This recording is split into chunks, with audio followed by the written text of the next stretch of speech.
Wow, I am literally way off on time. I am literally way off on time this morning. So today on COVID and coffee, obviously you can see from maybe the picture that there was a little bit of a mishap that happened to ARRMA MOJAVE and the twin motor Infraction. So yeah, that's pretty crazy.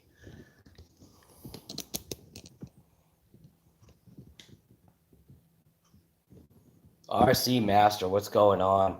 I know, right, Mitchell? Right. It goes, what's crazy is that he actually was in technically a state of shock.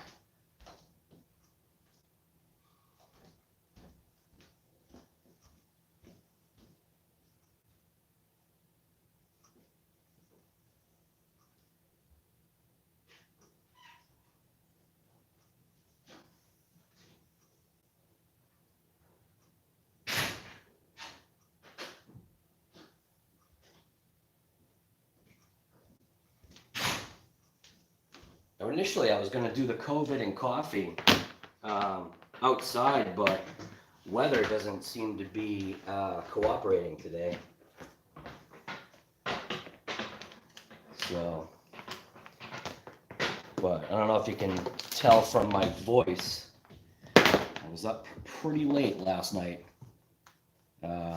talking with Earl about the infraction. The time that he has, I think what's sad, right? This is the part that I guess we aren't understanding, or we don't know about. I'm just trying to get myself set up here.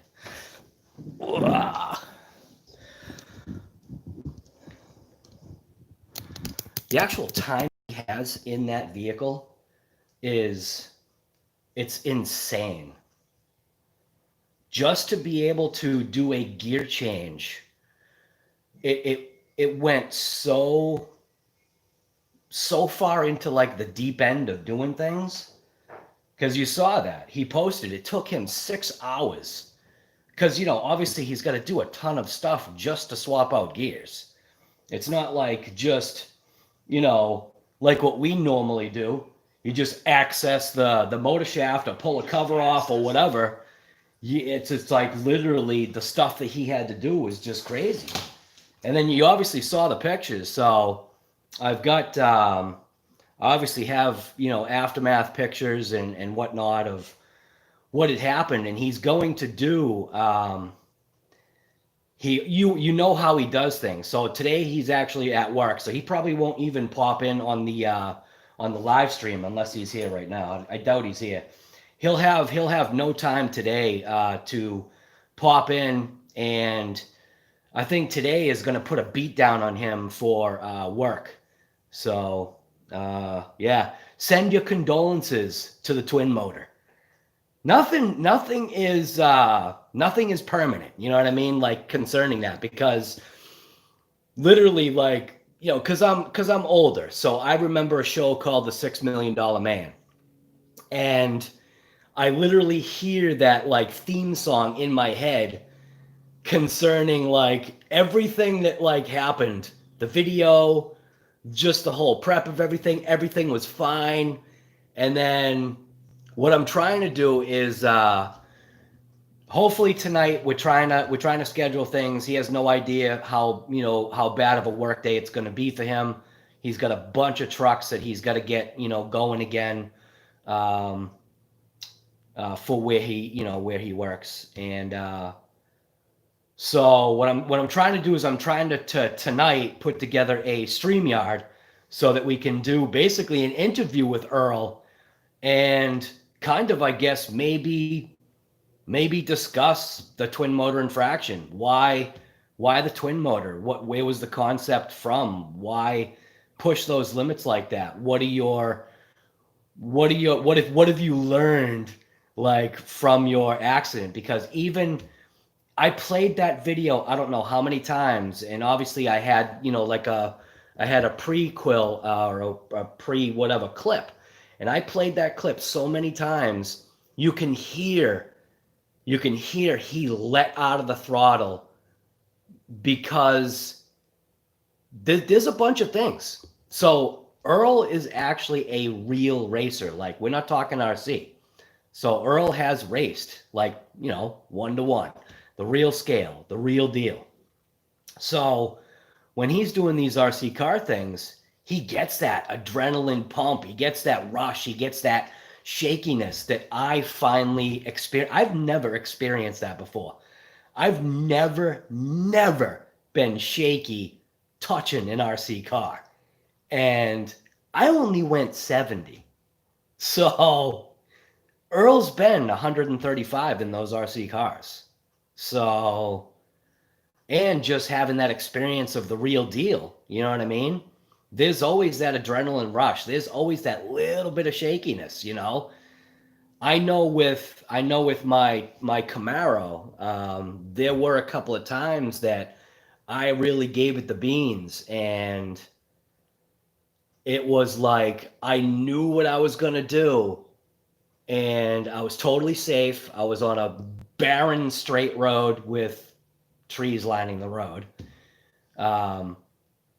I could see for a couple miles that there was no traffic coming, there's no driveways, no nothing, and I let that Camaro loose. And I didn't let's put it this way. I didn't even get to fourth gear. Like, fourth gear wasn't even an option at that time, because I was literally already, I was already there. I already felt what the car was doing, and I was good. So, but when Earl, you can hear it, he pedaled it with his finger. He let out, and then he wasn't even full trigger. I think he was saying that he was half trigger. And half trigger, that thing is 97.3 miles or 97.6. 97.3, I think, is what he got. He was only half trigger. And you know what, to be honest with you, I don't even know if he knows where he was on the trigger. So, oh, it's crazy, man. This thing called speed. This thing called speed. It is an addiction. It really is, in a good way. When you want to be addicted to something, it's definitely yeah. So I'm just gonna jump into the chat real quick. I want to see who's here. I want to see who's paying attention, see what's going on. So we've got right away RC Master. Pretty much when I think I clicked the thing, you jumped on. Eric Vale is here. Mitchell's RC.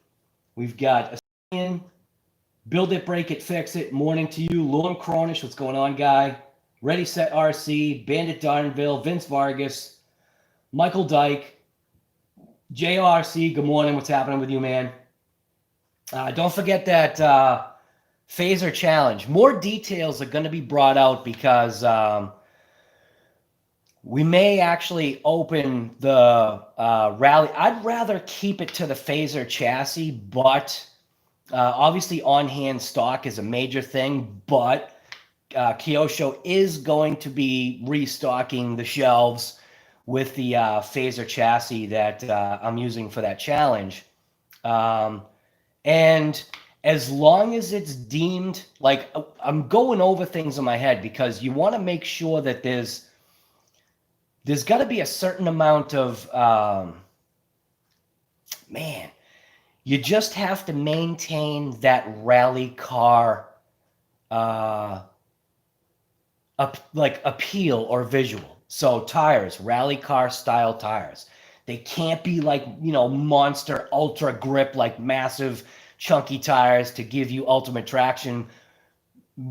To be honest with you, if you did do that, you actually might end up with issues with too much traction in the car, obviously tipping over. So the way I look at it, the other thing that's kind of tough is it's kind of on what's called the honor system. So doing this challenge, obviously you could say what's in it, do whatever you got to do your lap. You could fake the footage, but why fake the footage to do, a challenge?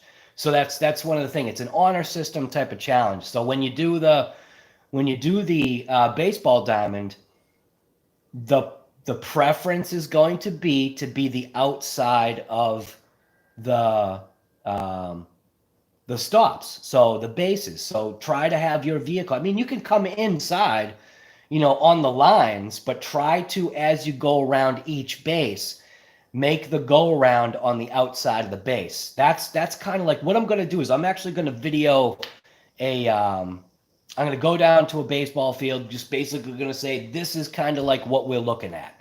And I'll even take a measuring device and take the measurements. And the point is, stay on the outside of the bases. You got to complete 4 laps without an incident. So obviously you could record, you know, 200, you know, times, as long as you get one that is without incident. But talk about your progress. Do you know what I mean? When you do your description or your video that I want to put together, like as a compilation thing, put like together your, you know, your thoughts, your like, you know, build. Give me a link to your videos so I can, you know, link it to my page, and so that, you know, things can just kind of explode and grow. Think about it that way. Whatever car, you know, if you join this rally challenge, what it's going to do, we're already getting a bunch of people that want to be a part of this, which is kind of cool. I say a bunch of people. I'm counting right now. I'm counting 7. And I know that's not a lot, but that 7 is only the start. It's only the start. Like, I need something to drink. But rally car tires, a body that's, you know, whatever, rally kind of body-ish. The power system, you put whatever power you want into it. You know, that's why I'm saying phaser chassis. JORC is talking more along that lines of maybe just having, you know, a chassis that's, you know, similar, shaft driven. Obviously 4-wheel drive, because, you know, if you were 2-wheel drive, you're gonna lose.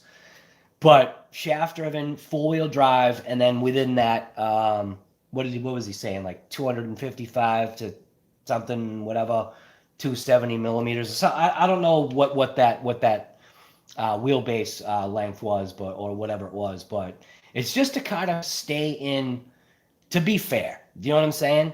But 4 total laps, 2 in one direction.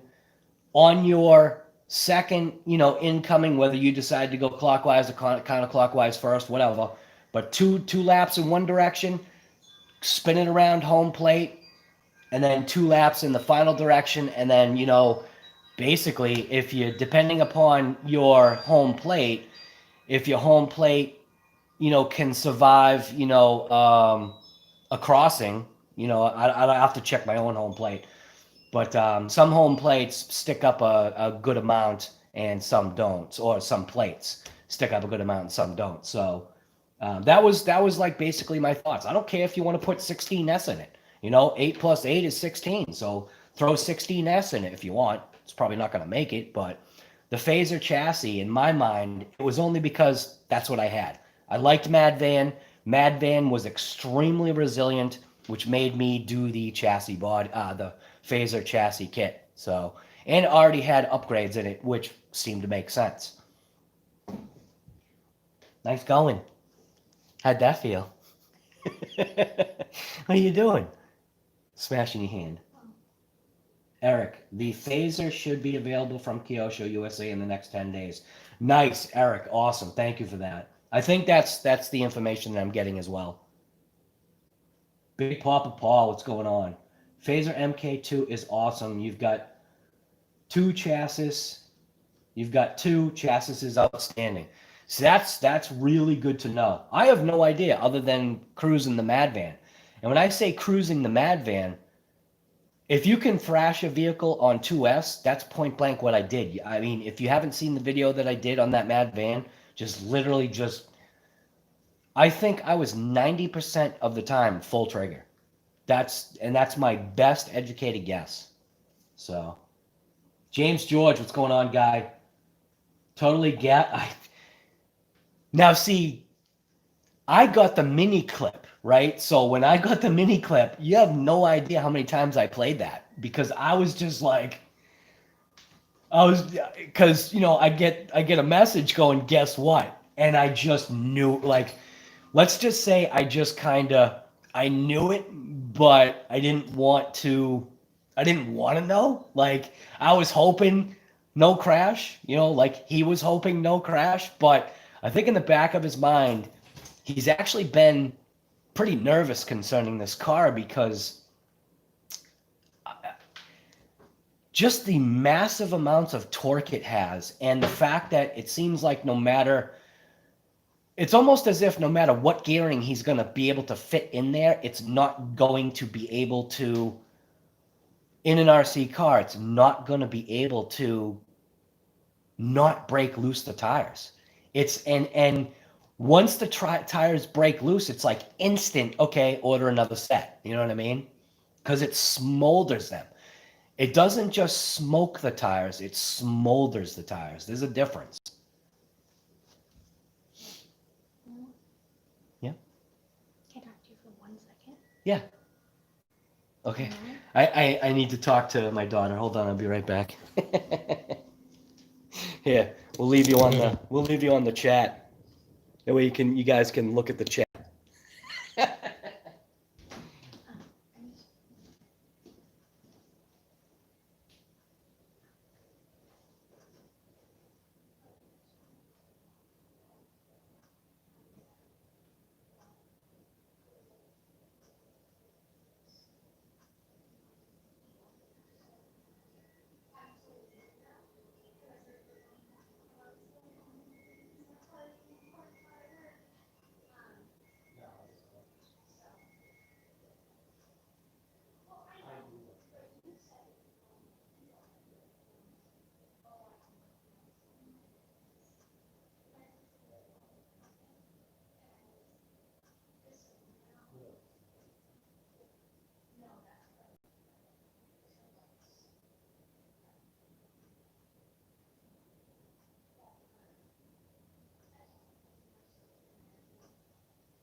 Are you liking your new phone?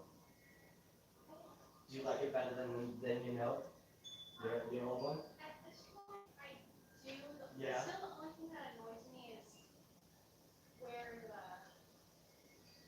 I got used to it really fast. Still, the only thing that annoys me is that sometimes I can't access my little Yeah. when I'm texting. Right. Have you tried to figure it out online or anything? If there's a way to, because I'm pretty confident you can add emojis. I don't know. I haven't tried, Okay. but yeah, just you know. I'm surprised it didn't. How come it didn't do like the never-ending thing?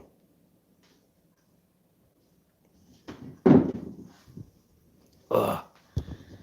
All right. All right. We're back. Whoa. Why is it zoomed? Oh, because I left it on Zoom. Durr.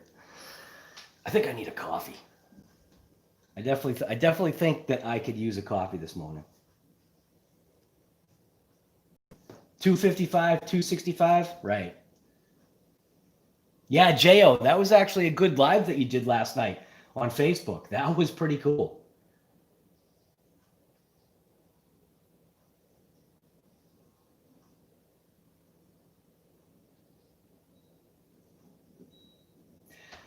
Like, the only reason why I want to stay with the phaser is just because I felt that there has to be something that is that commonality. Now, I know that it does keep things like what you said, because, you know, that kit is, you know, right this moment not available, but you yourself already know, Jo, that it is becoming available. And what was it, Eric Vale?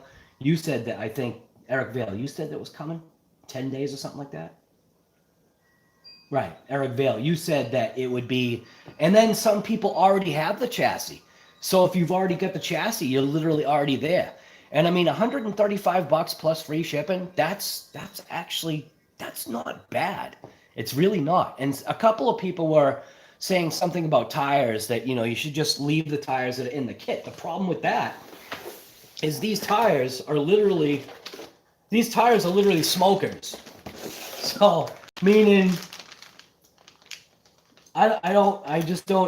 these tires are no traction tires for for dirt. So that's the only reason why I'm saying no on the tires, to at least get a rally style tire like this. I had actually put a link, and then I have searched. So I've actually searched myself for rally style tires. Now, I actually might not stay with these tires. I'm not positive. I actually have another set of tires coming. These are more of a touring road grip tire, which may not function well. Obviously, look at the tread. May not function well. As long as, the way I'm looking at it is, as long as it's a rally, like if you look up online, RC rally tire, there's like literally 3 types of option tires that I've seen so far that are of that general tread, like rally car design. Something that can be used on road, but then also, you know, rally dirt, which baseball diamond type of field, I think would really work. There's one tire that I think I have decided to possibly change to. I still will keep these tires, obviously just to test them out, but I obviously know the other tires are going to far exceed. As a matter of fact, I actually think, you know what? I actually think I already have the tires. Well, I've got another set coming anyway. They're in black. I think the other tires I have are green. Yeah, I actually think the other tires I have are in green, are a green tire. Who knows? Maybe I'll use those for fun. Maybe have like green back tires and black front tires. I don't know. But yeah, it's just trying to figure out a challenge sometimes isn't always like the easiest thing, because you end up with a lot of questions. I did link in that. I did put a link in that YouTube video. Somebody had questioned about the tires. You know, leave the tires. You know, that way people aren't, you know, spending additional money. But I've found tires anywhere from $12 to $20 for a set of 4 tires, and yeah, just use the rims that it came with. You know, I'm thinking of using these rims only because of style points. You know what I mean? And these things ripped my fingers apart to put these on. So, I don't know.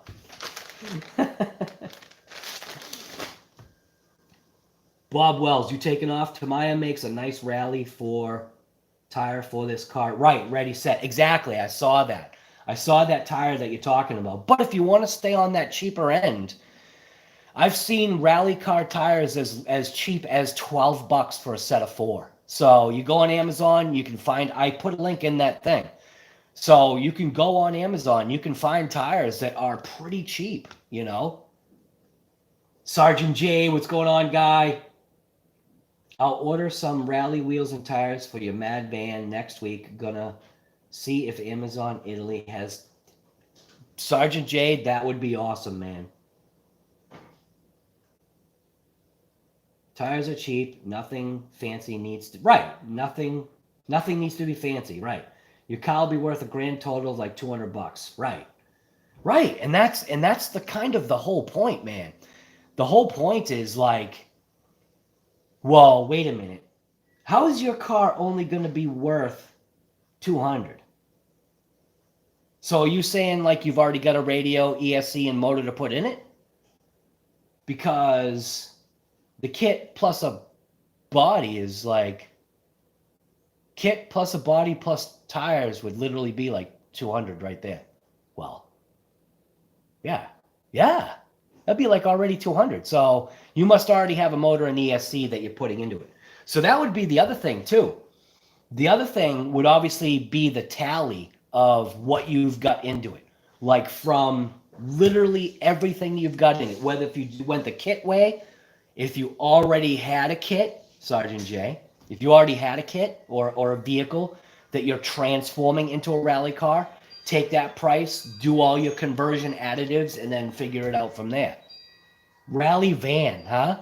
Is that the route that you're going, Sergeant J? Are you doing a rally van? Oh man, JORC probably will freak out. Rally van. Could you imagine that going backwards? Just another, and that's what's great. That's what's great about this hobby. It's great about this hobby that these tires right here fit on Mad Van. These also fit on the Phaser, the kit. I don't do Bang good anymore. Too many. Yeah, Bang's not so good. Right, right.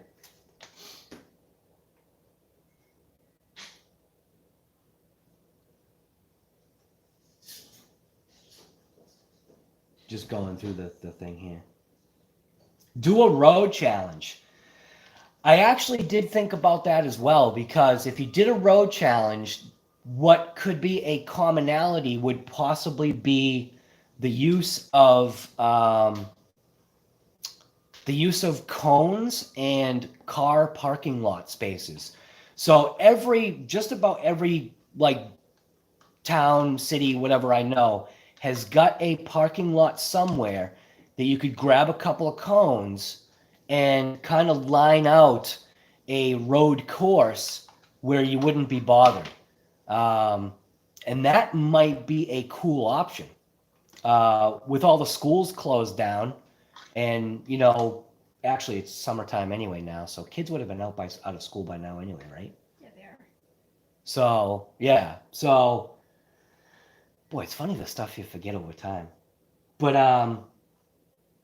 yeah, where was I going with that? Yeah, I'm sure you can find, like, you know, like a lot of stores still, you know, aren't having full capacity. So I'm sure there are parking spaces that you can do a quick little course and get some numbers and do whatever. I just haven't figured out exactly what the course should be like. But if you could take up a block of a certain amount of spaces and maybe have somebody else there so that, you know, somebody doesn't come through with like a 4x4 and just crush all your cones.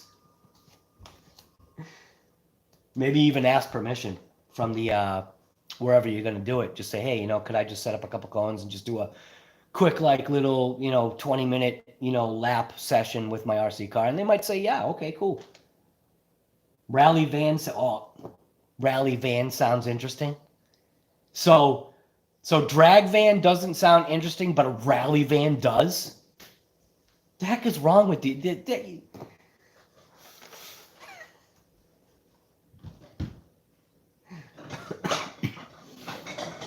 Right, rally sounds fine, right. Oh, it hit the thing, didn't it? Sounded bad. It's because it hit the thing. I'm afraid to buy from China anymore with all the... Well, now, what's going on over there?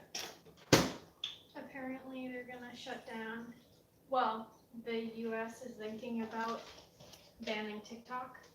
Oh. Because supposedly, you know how we talked Right. China asking Apple to access records all those years ago? Right. Supposedly, I'm going to say supposedly because I don't know. Right. Supposedly, they were using it as a mode to spy on people. Right, possibly, yeah. But we're not going to get into that. Too many things that can be said. Correct. Drag van is boring, but rally van, That's it. You're fired. Well, who knows? I don't know. I think drag van sounds pretty cool.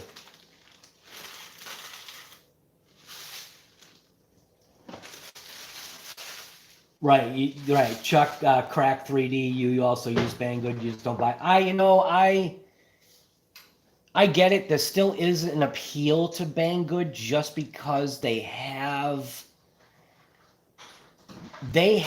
stuff there that isn't here. Like, when you go search Amazon, like, Amazon seems to be like sometimes a go-to kind of search thing, other than like regular online other retailers. You know, obviously stuff that you could never find in a hobby store.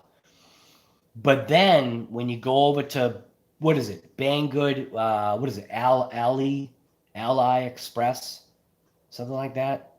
There's a couple of things that are like a Banggood kind of company, and what's crazy is the stuff that they can get. You know what I mean? It's just you got to wait 6 years for shipping. You know, That's the tough part. And then like returns on Banggood, forget it. Don't even waste your time.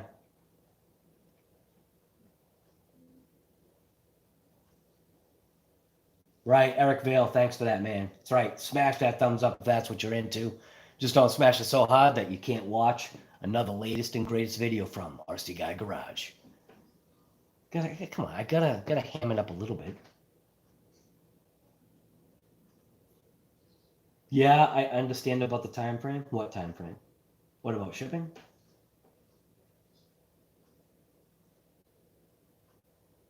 Right, James George, exactly. The pickings are slim. Right. All right, shipping, yeah. Yeah, shipping time frame is pretty rough, man. The old hip Sprint RS4 chassis works great for a rally car.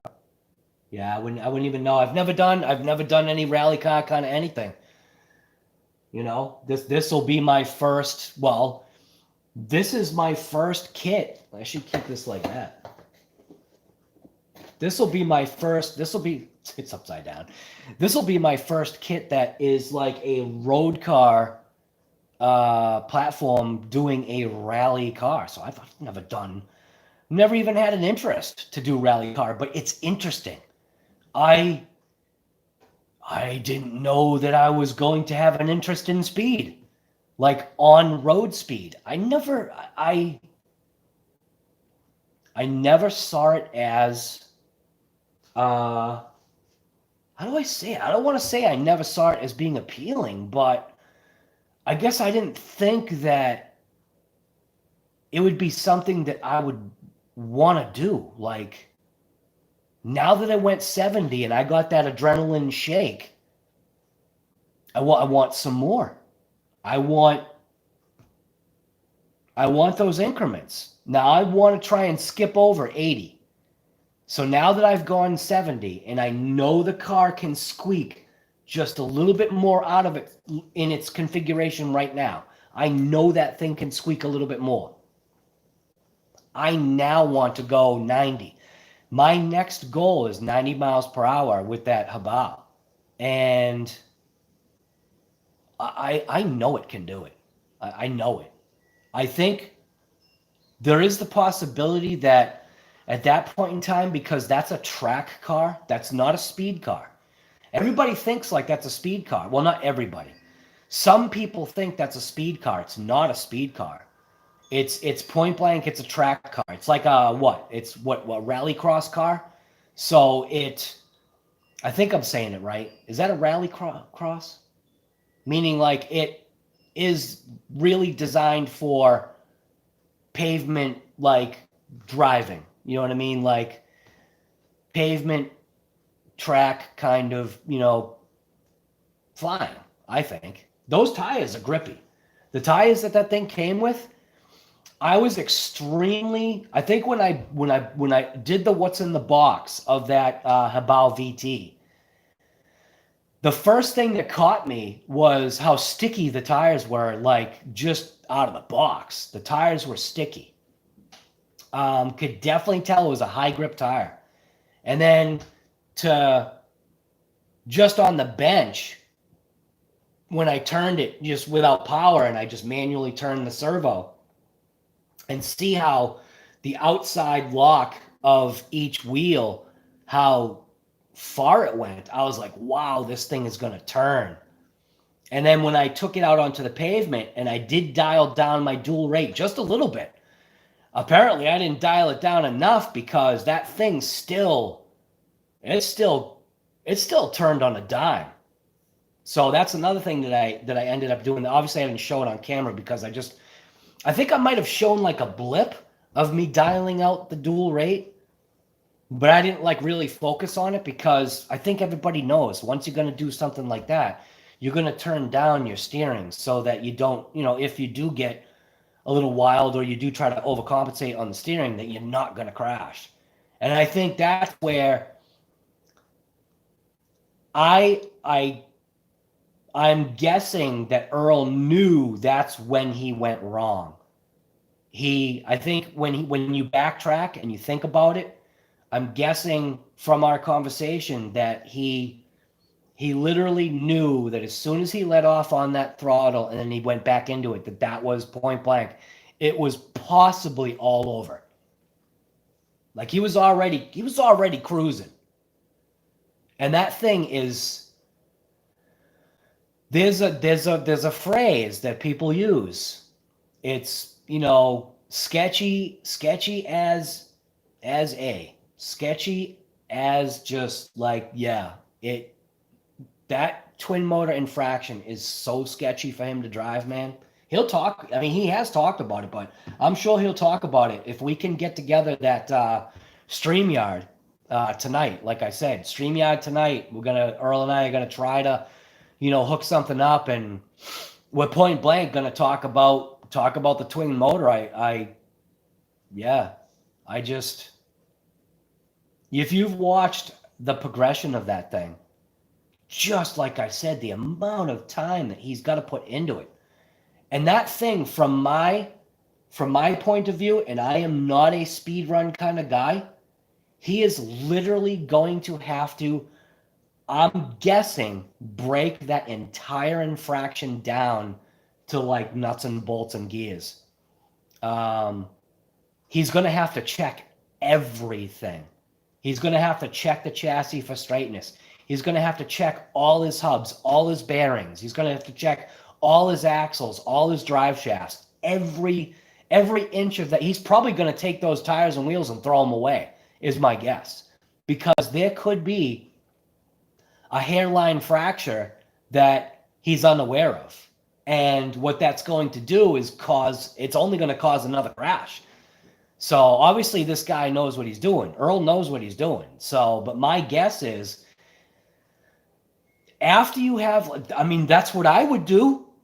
And I'm not anywhere near Earl's level, but that's what I would do. I don't care. Like, I'm the worst maintenance person that you'll ever well, maybe not you'll ever come across, but I'm one of the worst maintenance people that I know. And I mean, like, I maintain, you know, obviously I'll maintain our vehicles. As a matter of fact, I gotta check the CRV's oil and brakes. But anyways, when you've got that kind of money and time into a car, my best guess is he's point blank going to tear it down. Like, he's gonna be magnafluxing everything. If you guys know what a magnaflux is, look it up on the internet. He's gonna be magnafluxing stuff. Not really, but Earl on his last set now. Right, Sergeant J, you just watched it. Right. You widened your big rock yesterday with axle extenders, really planted now with trenchers. Oh, that's nice, man.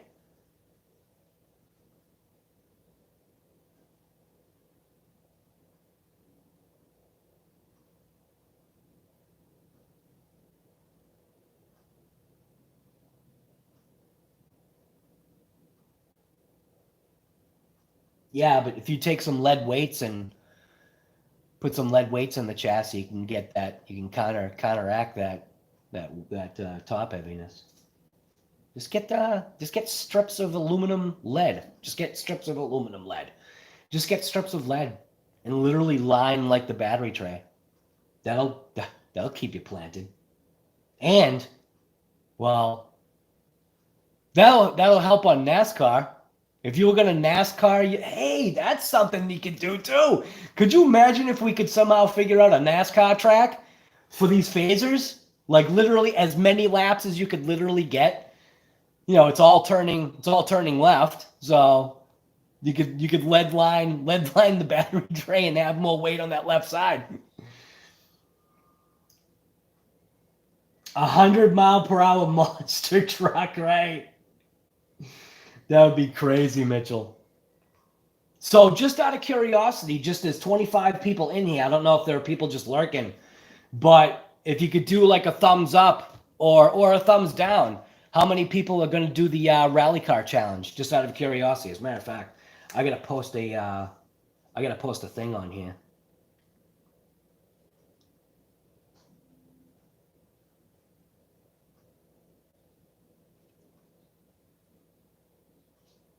So I'm gonna post a thing on the Facebook group.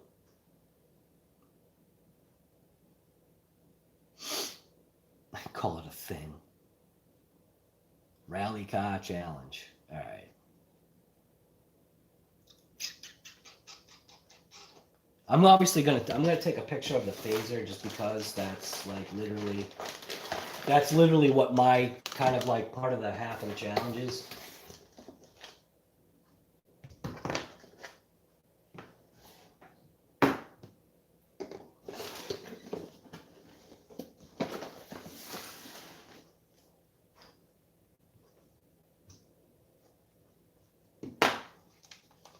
I think it's funny that the car stands up on itself. Come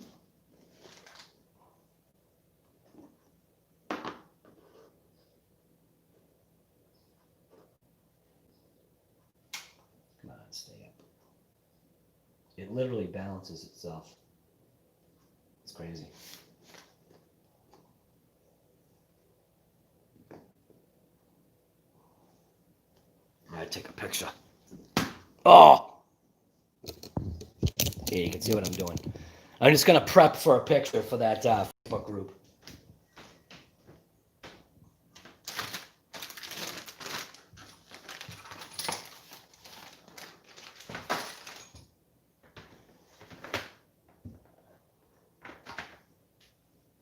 Put a drag tire in there just because.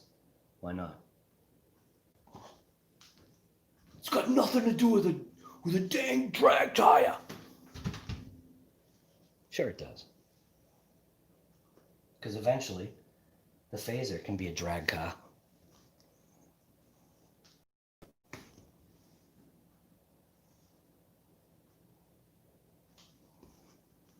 See what you go through for like taking pictures and stuff, for thumbnails and whatever.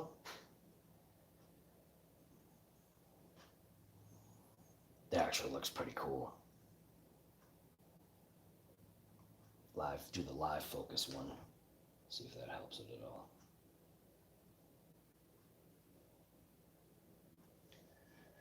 It's funny, the chords in the background making it look like junk. All right, let's get in a photo like this maybe. All right, see now, I actually have to move everything over. Isn't that crazy? Like I said, it's crazy like how you do like figuring out stuff, like filming and all that junk. Figuring out how to line up stuff, and we'll get the drag tire in there because eventually this will be a drag car challenge. Phaser drag car challenge, J-O. Trigger words for you. Trigger.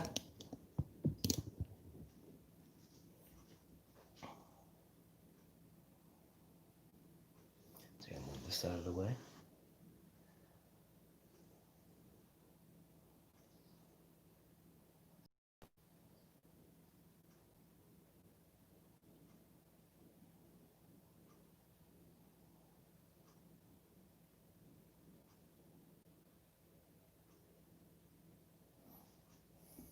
So, see, it might not be the best picture, but good enough. You know, got to leave a spot so you can put, you know, writing. That's usually how I try to like frame stuff out. But is anybody on here? Is anybody thumbs up, thumbs down from Mitchell? Mitchell, your thumbs down? No rally car for you. All right. So let's see. Did anybody phaser drag challenge, right? Dude, why not? Low excitement? Oh, God. You can still do like a rally, you can do a rally drag challenge. How's that? You can do a rally drag challenge. Keep it full-wheel drive. Literally do 132 feet. You know, it could work.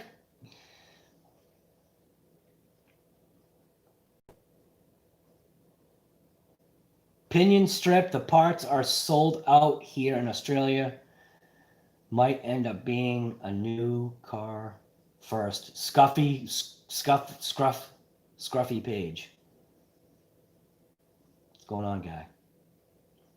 Phaser drag would be quicker than the Tamiya drag class. Hey, you know, could be something, man.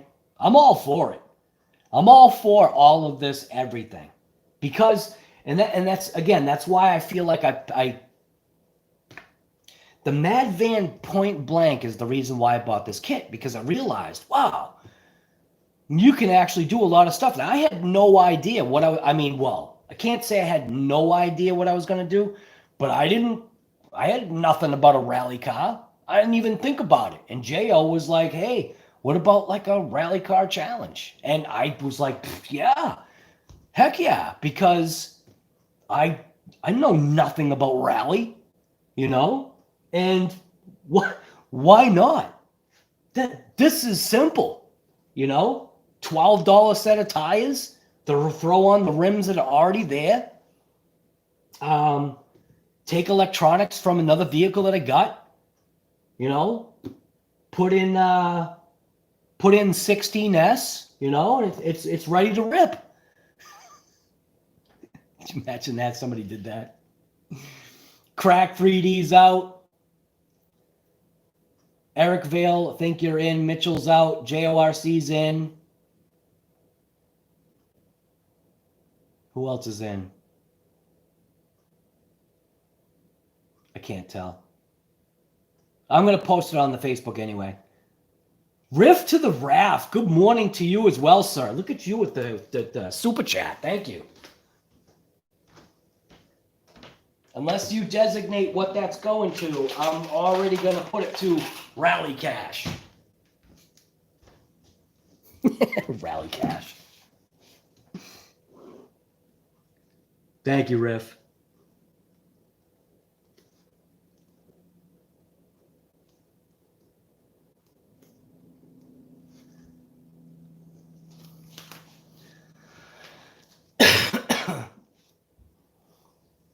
I'm not into the speed thing, but the more I see it, I'm slowly considering keep talking. All I'm saying, man, be there for, hopefully, like I said, Earl and I are trying to just figure out schedule. He's got a big day ahead of him today with a bunch of trucks that are just out of order. And he's got to get them all running. So he sent me a little list of vehicles that he's got to work on today. So hopefully he'll just smash right through them all, and he'll have enough energy later on. Because, you know, he's also going to be working in the heat too. So it's not like he's sitting in an air-conditioned shop, you know, kicking back his legs, drinking, you know, iced teas all day. He's actually out in the field, you know, really working and burning up. So he might not be able to make it. RC Rorschach, what's going on, guy? Snowman, what's going on, man? Dude, I appreciate that.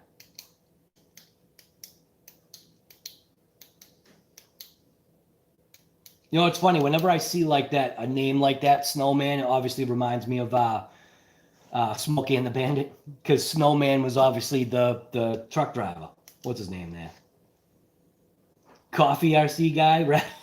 Dude, I gotta get some coffee. I really actually want some.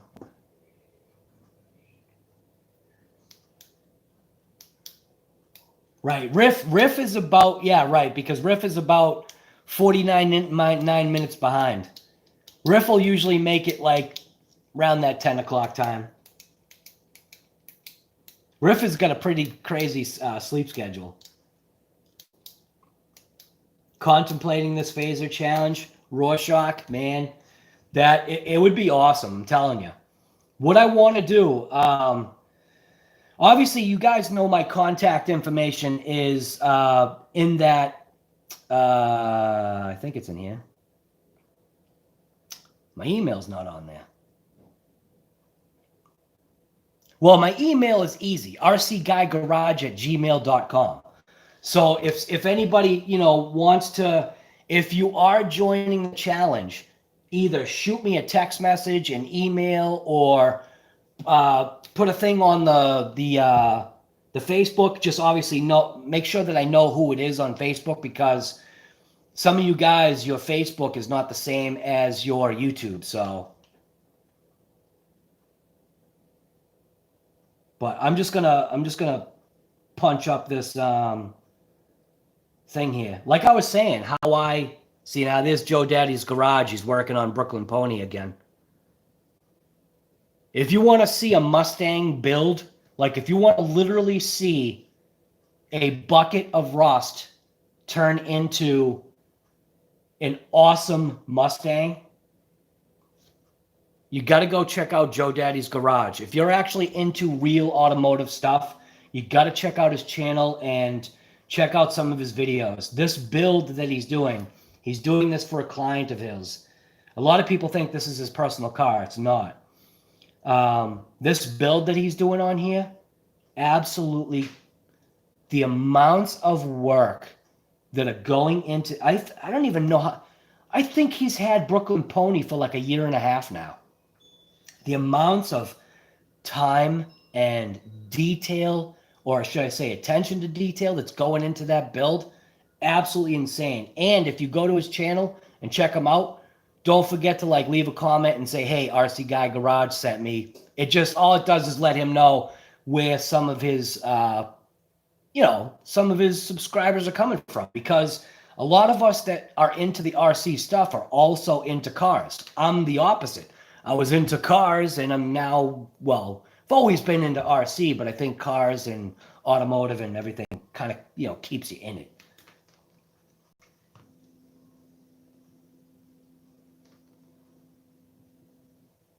Snowman, are you serious? That's funny. That is funny. That's a good name, man. What's the time frame on the challenge? So the time frame is probably going to be more relaxed, only because of people having issues with this, and also people having issues at this point in time trying to find that phaser kit. I've actually got my LHS seeing if he can, do anything about that. He might not be able to, but Kyosho is supposed to be getting their stock back in stock of those phasers. Eric Vale said on the 10th. Well, no, in 10 days. In 10 days, not the 10th. That literally would be in 2 days. Yeah, no, not the 10th. In 10 days. So like the middle of July is roundabout where information has been said that the phaser MK2 kit was going to be back in stock. So hopefully that's the case. Yeah. So it's relaxed. All my challenges, right? Any challenge that I do, I don't ever seem there ever be really any rigidity in the challenge, because you have to allow.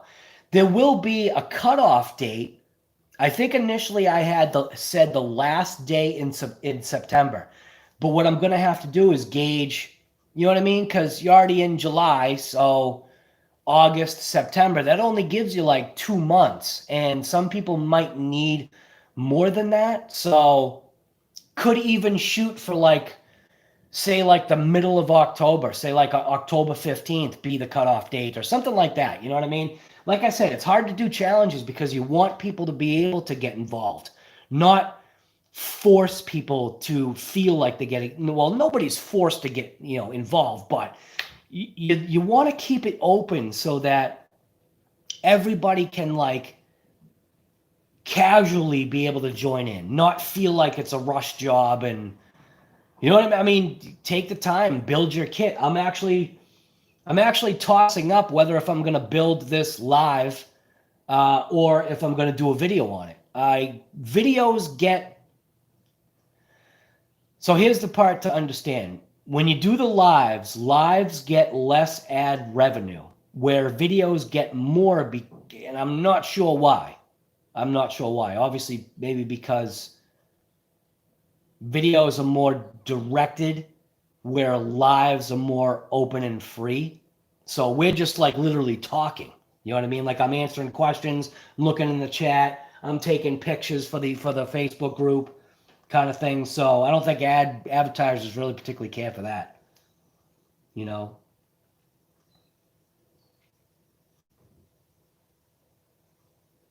But if you go over to our Joe Daddy's garage, don't forget to let him know that I sent you. He would like to know. But just some of the pictures he's got on this thing.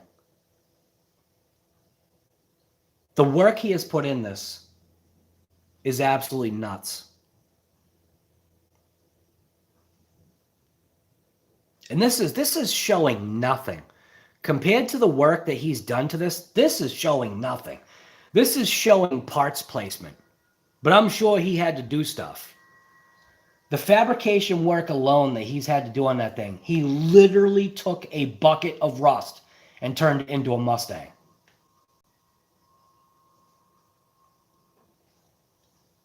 Sergeant J, we'll see you later, man. Didn't even notice that you were taking off. Always good having you, Sarge. Get that mad van ripping, man.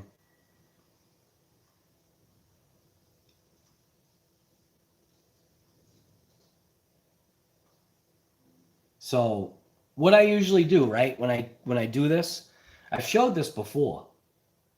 I'll show it again just because, why not show it, because I'm live. So when we do this, or when I do this, is this thing, what's turning? Never know what's turning here. See, I see something turning, but I can't tell what it is.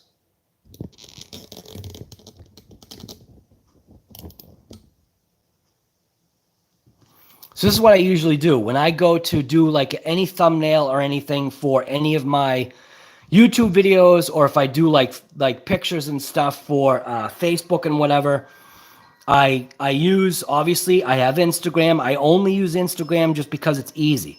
So I'll click on Instagram. I'll go into the plus like I'm going to add a photo. I find the photo that I want. Usually it's always, because it always does like just this is how it normally does it. But if you want the widescreen version, you got to, hit that button that's on the side there. Click next. Now you can go into editing. You can go in and use all of the filters that they've got, which will automatically do like a bunch of settings. It'll punch up levels. It'll change things. Pro something is something I used to use. So that Pro or X Pro I used to use. And then there was also Lo-Fi. Lo-Fi is nice because it punches up.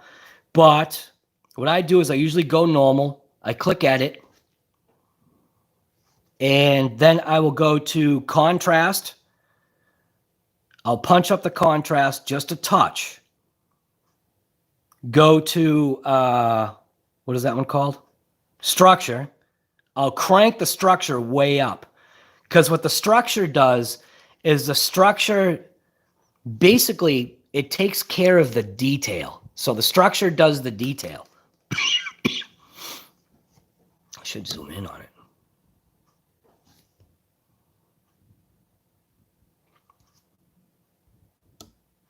So the structure does the detail. Click done. Sometimes you can mess around with warmth. Warmth doesn't always work, but actually in this one, the warmth actually worked because what it did is it warmed up the tones that are part of that background. Click done. Go to saturation. I'll check out saturation. I'll slide it back and forth. It looks like I'll punch it up to like 18 for saturation. Then I will go over to vignette and I'll mess with vignette. And I don't think I want any vignette on that one. Maybe just a touch. Go like 27 on vignette. And then I'll click next, which will then want to save it to Instagram. I'll click share. And then as soon as it shows up, if it's a photo I don't want on there, I literally just delete it. Now, people have been asking me, why am I deleting, the punched up photos? And it's just because, Earl, guy, what's going on? You taking a lunch break? Actually, you must be taking a coffee break. So I'll back out. I'll go to PixArt. PixArt's the one I always use. As a matter of fact, that's the one that I just did for the That's the one I just did for COVID and coffee this morning, right there. So you can see what I did is I grabbed, because we were obviously going to talk about the twin motor infraction. So twin motor infraction crashed, COVID and coffee crash scene, and then I added crash scene photos to that. Now I can back out of there. See, it won't let me save it because I used, the only thing that won't do is it won't let me save that photo, what I just created. So then I can start editing. I'll grab the correct phaser thing, right? The corrected phaser one. Then I can go into text. And then I'll put rally car challenge. Rally car challenge. And depending upon how the lettering is,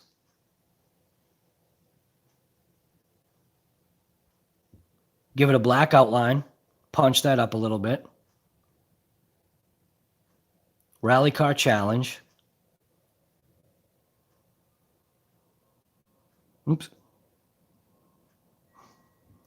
Always messes me up. Oops. See, every once in a while, this software messes up. So, rally car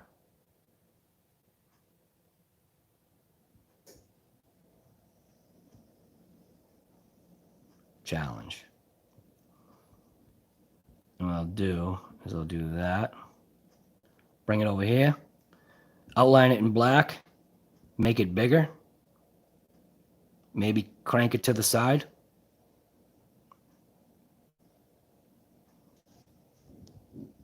Minimize it. Then obviously I'll do RC Guy Garage on the bottom. RC Guy Garage. And I'll change that text because I don't like that text. Probably to Orbitron. Put that down the bottom or put it at the top. I don't know. Put it down the bottom maybe.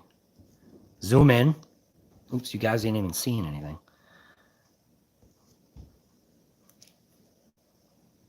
Make it big. Zoom out. Center it. Change the color to maybe something that is bright. That. Black it out. Now, see, I don't necessarily like that font now. That looks a little better.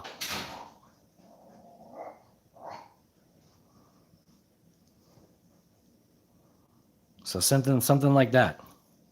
You know, that's all I do. Crack. See you later, man. And then the workaround for this, because I used a font that I used a font that they don't. Oops, dang it. See, it doesn't always work. So what happens is now I want to centerize that photo, screenshot, then I will crop in on the screenshot. Pixar is probably watching this.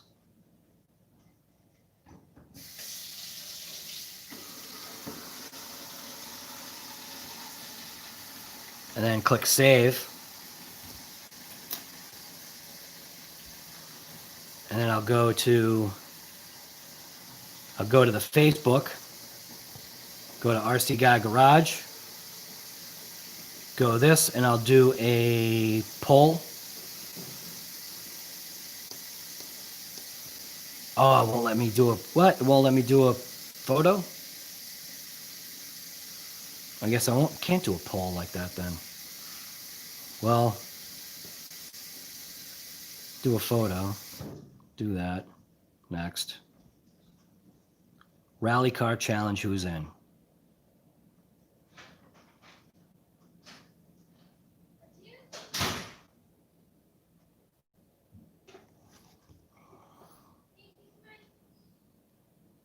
Come on. Car.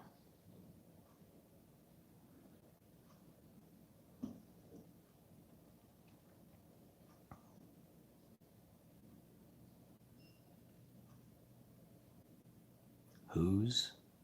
Come on. Who's in?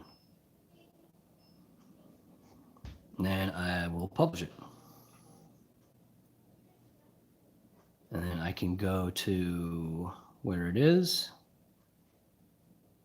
Right there. Make it an announcement.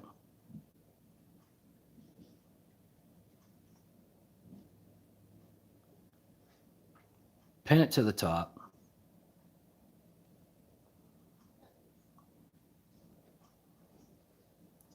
And that way, hopefully on this one, the people that are part of the challenge will literally just say who they are, whether they're from YouTube or, because that'll be the tough thing sometimes, is not knowing who's from YouTube and who's from, you know what I mean? Because Facebook doesn't always match with the YouTube. So there you go. There's the post right there. Rally car challenge, who's in? And we'll just take it from there. And don't forget to put your pen back.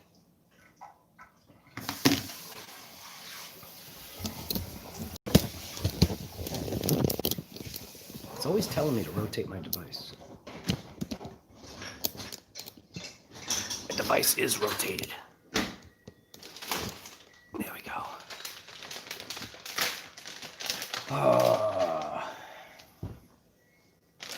Frank Sluga, what's going on, man?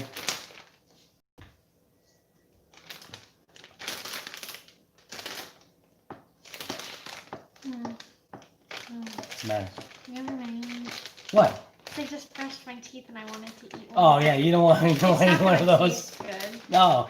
Anytime you brush your teeth and then you try to eat or have something to drink, it's just wrong. It just tastes so nasty. Unless it's water. Right, right. RC Rorschach, Earl, sorry for your loss. Right.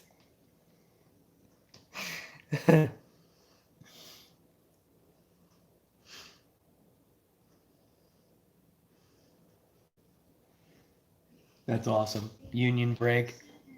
That's so funny.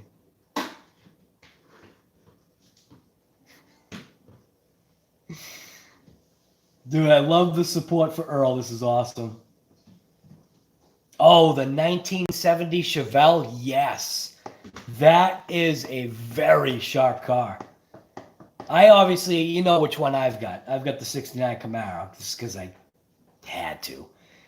I just wish it was, I want a clear body, and I think now finally the clear bodies are available. So, because I want to paint up my own body. You want to paint your own body? Yeah, I'll paint my body. What color? Pink? Oh, yeah, pink, thanks. Pink and green. The colors of Bug. So, do you know when you getting him? What? I don't know who watches this. Oh, right. Shh, quiet. Be quiet, you. Why don't you just say, be quiet, you? I'm going. Okay.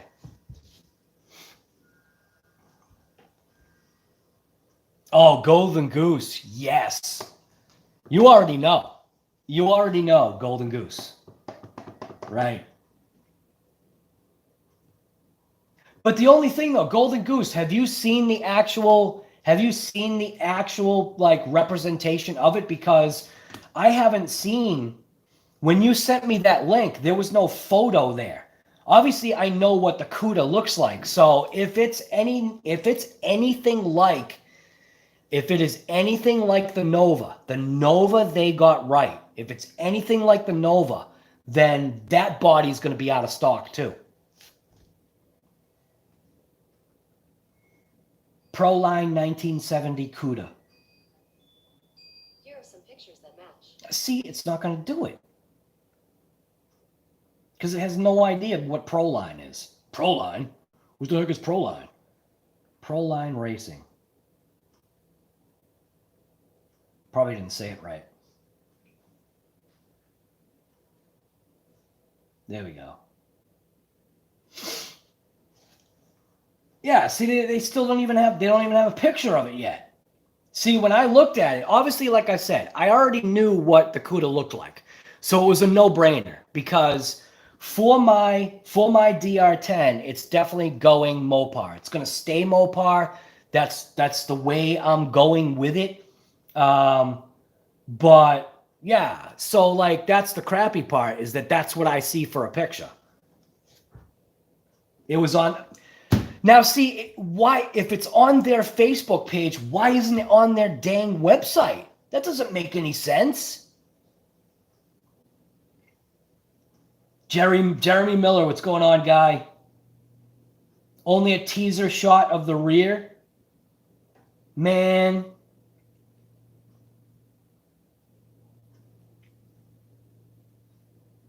I'll tell you, if I know how things go,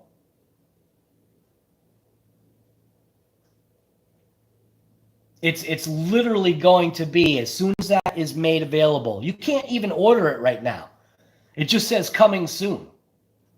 As soon as that thing becomes available, I swear it's just gonna like instantly be out of stock. That's it. Mitchell's RC, you're fired. Oops.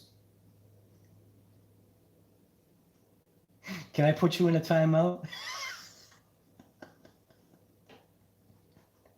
What happens if I put you in a timeout? What happens? Oh!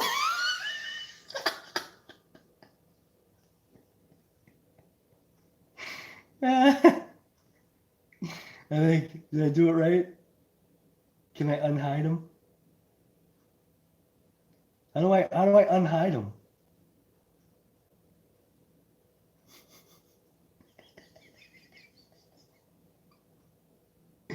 I literally put him in a timeout, but I don't even know how long he's in a time. I don't even know how long he's in the time. I've never done that before. I've never put anybody in a timeout. I think the only people that have timed out people was RC Master and Asterian. And I think actually Mets RC. So I don't know, Mitchell, how long are you in a timeout now?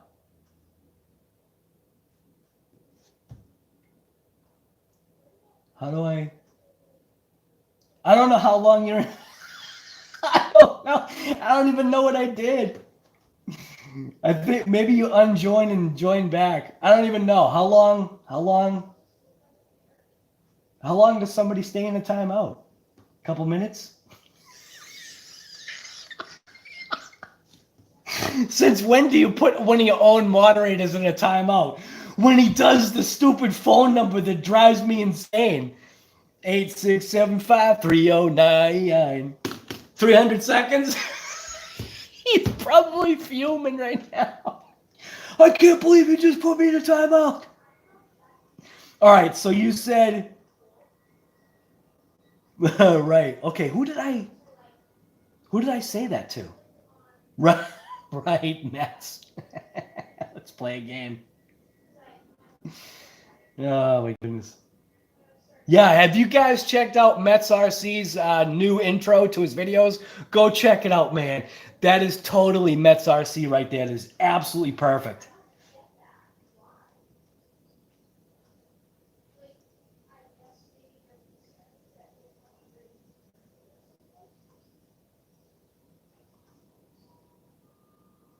Mitchell, right? Mitchell, get in the corner and you think about what you did.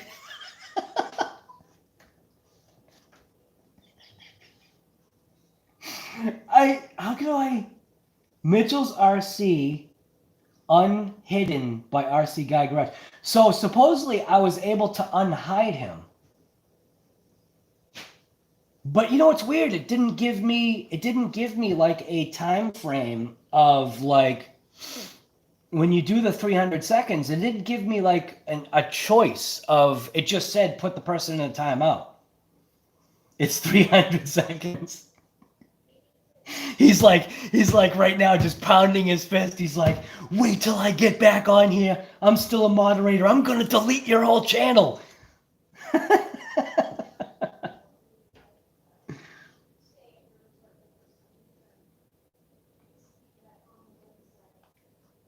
Ooh, hey Earl. Earl, I'm gonna send you something if you're still here. Oh, I can't send that. This is just a test. Ooh, and I got it at a good price too. Nice. Because the price just went up. Beautiful.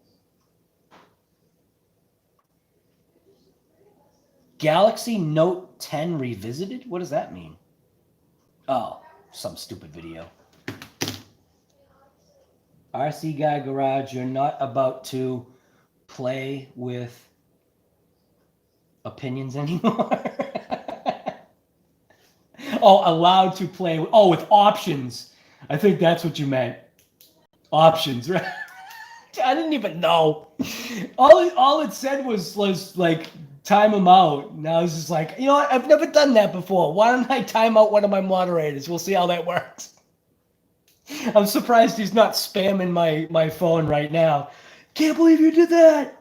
That's it. I'm out of here forever.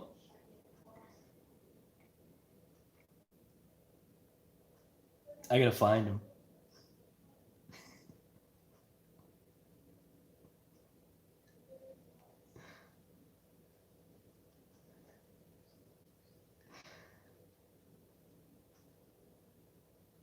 I've never timed anyone out before.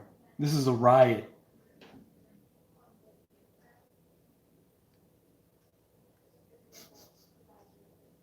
I think what had happened one time, I think, yeah, because obviously Asterion is also a moderator, and I don't know what happened with Mets, but Mets popped on, and Mets was just like, "Hey, what's up, ladies?" or something like that, and like instantly, Asterion just put the hammer down. It was like 300 seconds timed out to Mets, who is a moderator, and I was just like, "Whoa!" He wielded his Thor hammer.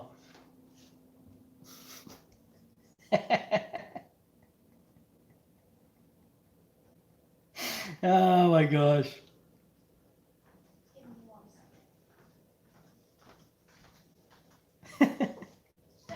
Yes. So all of the, so you know how we're trying to go camping? Right. Did you know of this? Cause Yes. Unless you're self-contained, you can't do it. Right? No. What? There are actually a lot of places that have tent sites open. We're making sure. Like there was this one that we were going to go to. Yeah. That's like 30 miles away from Boston. Yeah. And so they had like a weekly rate, and we want to go for a week. So I was like, oh, awesome. Right. And it wasn't that expensive. Yeah. Has water, has electricity. Yeah. Go to click on it to like look at the available dates. And then I see you have to be 21 or older to check in. Right. Wait, you're an adult. I understand it's probably about underage drinking. Right. That I don't know about. I think there are certain things that you have to be 21 or older to do. Like I think even renting a car. Yeah, no. You have to be rent a car, you have to 21. be 22. 22. Okay. Because what they want to do is they want to give you a year of being able to drink and then. Yeah. Pretty much. Right. They don't trust you not to Straighten your life out within a year, and then you can rent one of our cars. That just seems so weird to me because I know. So now what are you going to do? Well, I don't know because we're looking to see if there's campgrounds that don't have that restriction. Right. Because when I went camping with Megan and Hannah, right, we didn't have a parent with us. We were 18. Yeah. So I don't understand how that happened. Does an adult just check you in and then leave? I don't know. I don't know how that works. But that's just so annoying because if I, as a 20-year-old, should not need an adult. No, I know. Quote unquote, because I am an adult. I know. To check into the campground. I know. That's ridiculous. Wait a minute. You're an adult and you just asked me what color I was going to paint my body? Yeah. funny. But Mitchell, what's go? Oh, there's that number again. so if worse comes Timeout. Report. if worse comes to worst, would you be willing? If we have to do it this way, would you be willing to Drive to wherever you're gonna go just to check you We're not going to in. New Hampshire. Okay. We're staying in Massachusetts, obviously, and we're not going far. I just don't want to be in Plymouth. Right. No, I get That's my only thing. I just don't want to be in Plymouth. Right. And I guess. Yeah, I mean, I guess. I don't know how that works. I guess basically what it is I'm it's. gonna call wherever we are living. That's what I would do. Anyways, and be like, I'm a 20-year-old. Right. Am I really not allowed to Right. check in? Yeah, you should. And I don't want to be rude about it, but Right. it's just, I think it's kind of. Right. I know. Weird. I know. But that's why there are rules in place for specific reasons. That's the only reason why. And if you approach them probably in the right way, do you know what I mean? It might be something that they let go. You know what I mean? So that's why if you did have a Facebook profile or something like that, or an Instagram profile, so you're a normal person. You're not like posting like getting wasted at parties and defacing like, you know, doing like graffiti and smashing out windows and doing some crazy stuff, you know. You're like a normal kid. You're like, yeah, go ahead, check out my Instagram. It's got like horses and flowers and bumblebees and you know what I mean? Like, she's so awesome. She really is. She's such a good kid. Well, I'm going to head out. Okay. Oh, it's gonna thunderstorm Yeah. on Saturday. Yeah. Yay! I like thunderstorms. I think, yeah, I know. Yeah, but we lost power last night. Did we lose We've power been last night losing too? power, Like no, every night. past 2 nights. Yeah, I past mean, couple of nights we've been losing power. Alright. Okay. Bye. Love you. Love you too. Bye, sweetie. Bye bye. I won't be back until. No, I know. Till like 8:30. midnight. 8:30. Right. I work tomorrow morning. Right, I know. Not morning. Okay. Alright. Love you. Be careful, please. Just show the fake ID, right? Right. Mitchell was standing in the corner for 300 minutes thinking about his actions of the day. Like I said, I've never put anybody in a timeout before. I thought it was funny. I just didn't realize it was 300 seconds. Oh my gosh. You had a full beard at 8, so it didn't matter, right? Right, that's crazy. Yeah, for some people, well, my daughter, she definitely looks, well, she gets the comments all the time. She definitely looks young for her age too. So, what? Yeah. People do think I'm young. You know what happened to me when I was at Home Depot? I was buying plants with my dad for myself, and the woman that was checking me out, mind you, I was like 19. Yeah. And she very condescendingly went, "Are you gonna drive, sweetie?" And then I said, "Yes." And she was like, "Well, if you just got your license, be careful when you take right turns. You have to go slow because the plants will tip over." She was just, I was so mad. I know, but I don't think she was meaning it in any like mean way. It's just, She looked You at took me it that and was way. like, "You're 5 and don't know how to drive." oh my God. I remember that too. I remember that. It was frustrating. Yeah, I know. Well, because it happens to me all the time. Yeah, see? Doesn't she look young? She looks young.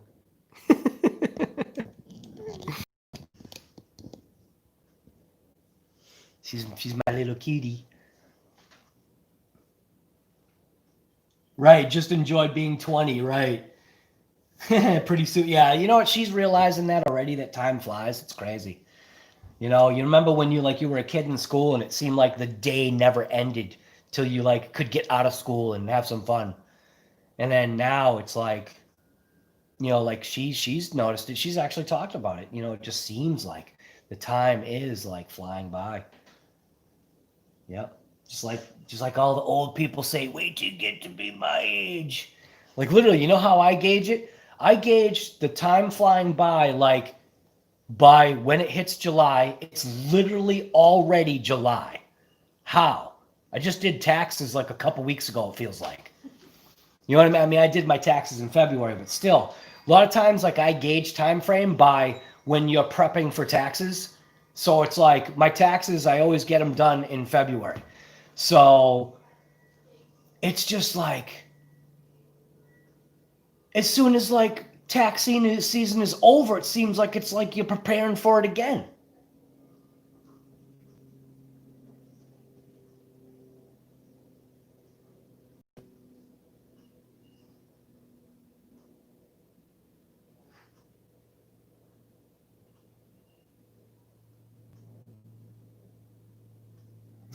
Yeah, Eric Vale. Was that out loud? Damn it. Bye. Bye. I love you too. He's typing a 2-page chat comment. Life tells me to do laundry. I have no idea. I just hit buttons. On the washer. Dude, that's perfect. WASHA. Washer. Yep. 15 and 9 months to get your learners here for licenses, a year for probation for 3 years. Yeah, I don't even know. I just don't want to know the time. Just live right.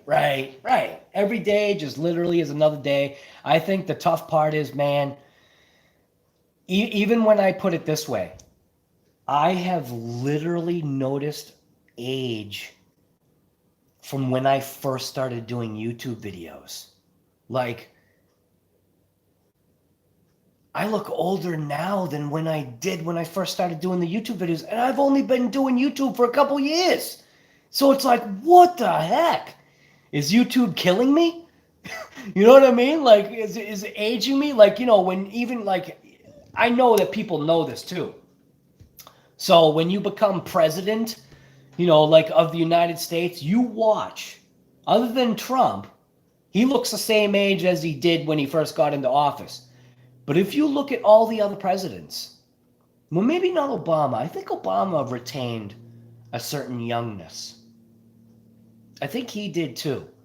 But most of the presidents, if you watch like when they get into office to when they're finally done, whether if it's kicked out or whatever happened, they look significantly, in my opinion, significantly older than what they did when they first got into office. That's only 4 years, unless you're kicked out beforehand, or 8 years, whatever, however it works. But it's crazy though. It's the stress, man. I never believed anything about stress. It was like, yeah, stress is nothing. Stress is fake. Stress was fake until I realized it was real. Right. Stripped. You're absolutely right. They age from crazy stress, right? RC guy was talking about driver's licenses. Right. Obama still looks good, but definitely he's right. Yeah, exactly. Yeah, and you know that's what did it too. So I don't know. What's that? What's that in the background? Look at that's almost like perfectly framed right there. Huh? Isn't that nice right there? In every live, in every like photo I do from now on should just have a drag tie somewhere in the background. Right, JL? No! It does look sharp though, doesn't it? That drag tie right there looks pretty sharp. I'm not gray, I'm reflective. That's a good one. That's a good. I usually wave to her. And she's already gone because she took off half an hour ago.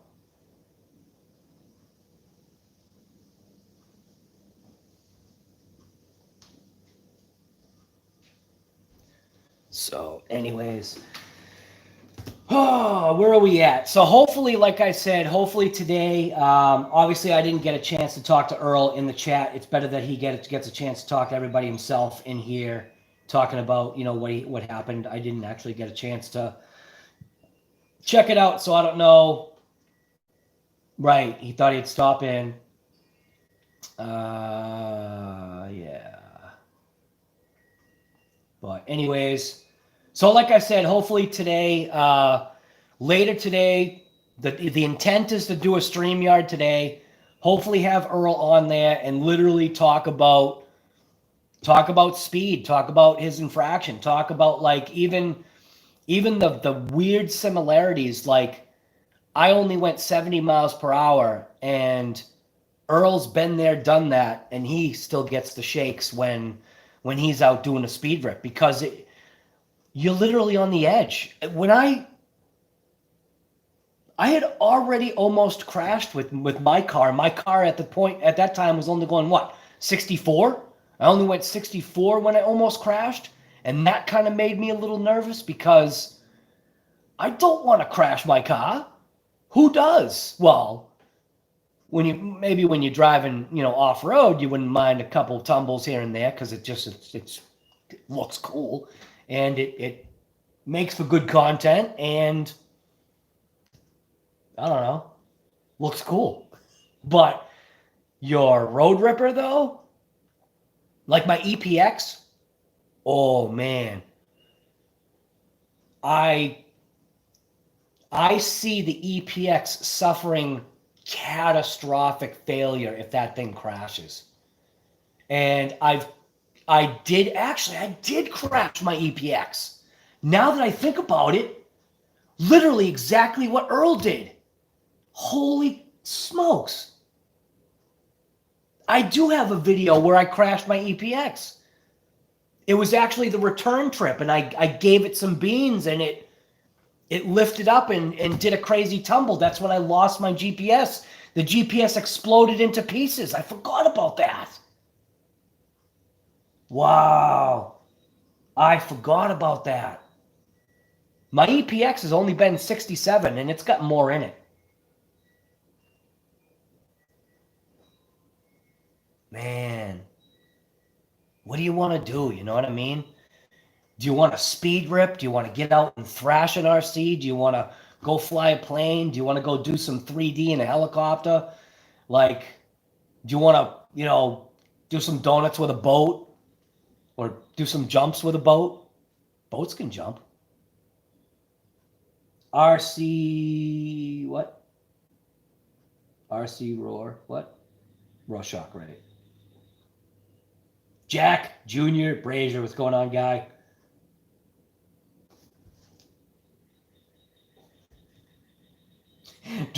Drag tire in the garbage can. Nice. Every time that there's a drag tire in the background, J.O.'s eye is twitching. Not winking, twitching.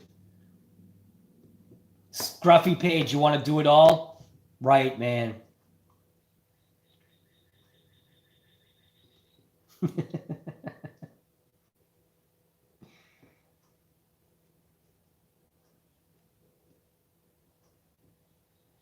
Memory is the first thing that goes when you get old, right?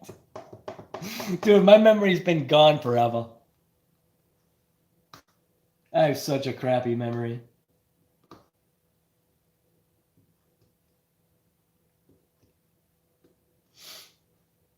So what do we got? How many people are in the chat? 28? Wow, that's pretty cool.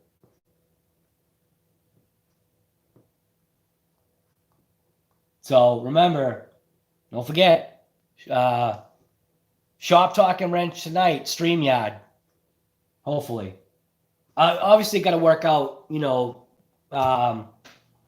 the stuff between Earl and I, just figuring out his schedule, because we're also 3 hours off, and he still has to be a dad. So not only is he working today, he still has to be a dad. So when he comes home, I'm sure he's going to have to cook dinner, do the whole thing, do the whole single dad thing.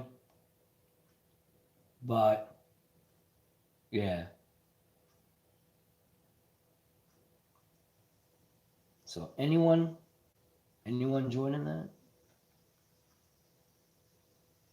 Got the close up. Ooh, what do we got here?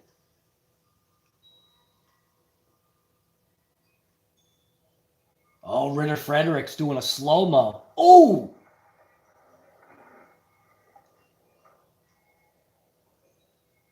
Yeah, see, slow-mo stuff with a crawler is awesome. No way. That's what that body looks like? So I'm not going to post his thing on here because I don't know. I don't want to reveal him to YouTube. So I got to figure out how to do this right. Actually, can I just click on the picture? Right there. Look at that. Look at that. Oh, man.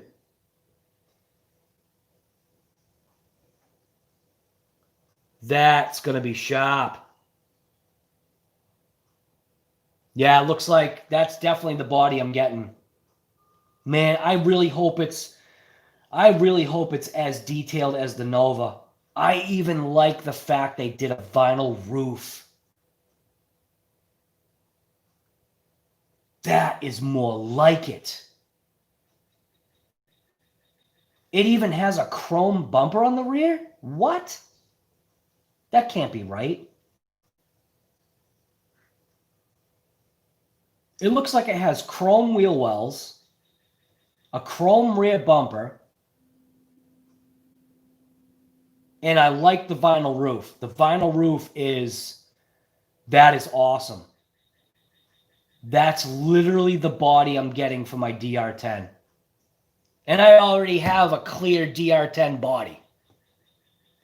But that's, as soon as that becomes available, Gold Goose, I'm assuming that's you.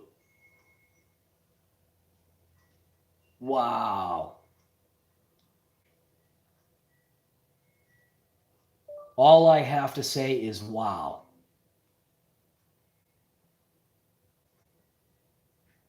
Capital letters on that wow, by the way. That is sharp. I'll use the R. I'll use the R for that one. That's sharp.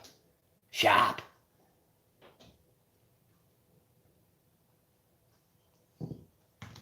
Right. Okay. Just wanted to make, I didn't want to put your name, you know what I mean?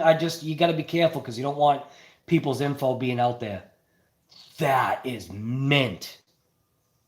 That Gold Goose Gaming, even them doing the vinyl roof like that, that is slick. I like it. That's my drag car right there. Abso-stinking-lutely. Abso-stinking-lutely. Right, Gold Goose, right. Yeah, you gotta do that. That's the thing about, you know, the difference between Facebook and YouTube. That's a lot of time in paint. Yeah. Nah, it's still a clear body. There's just been so much, like I was talking about. There's just so much there's so much you got to do during the course of a day that there is point blank not enough time. Maybe if I schedule things out a little bit better, but then obviously the stupidness of my back right now is cramping my style, man. I gotta like be leaning on the counter right now. If I take like a deep breath, it hurts too. That's what.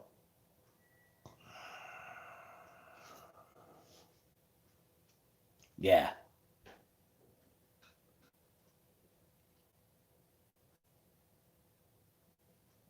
Your 52 Mercury Coupe is going in the paint booth today? Nice.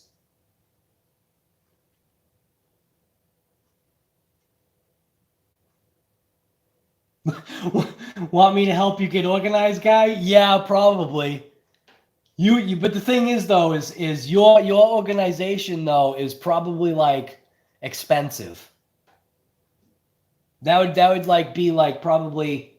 I do know how to get organized. It's just I'm not good at it, man. It's too hard. My life has always been literally about 1,000 projects all at once, nothing gets completed. So slowly, I eventually get back to projects and I complete them slowly. Sometimes.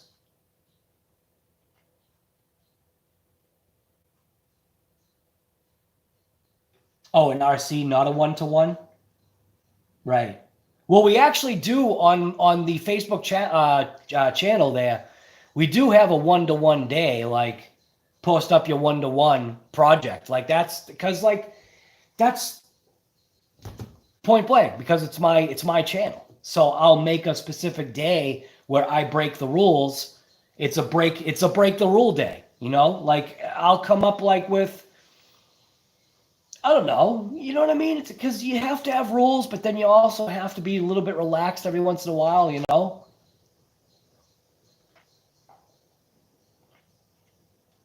My my anniversary is tomorrow. So I don't know if you guys are gonna see me tomorrow.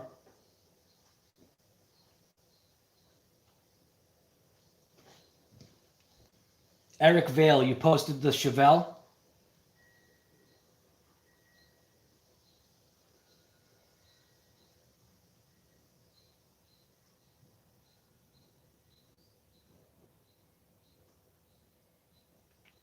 Ooh, Paul.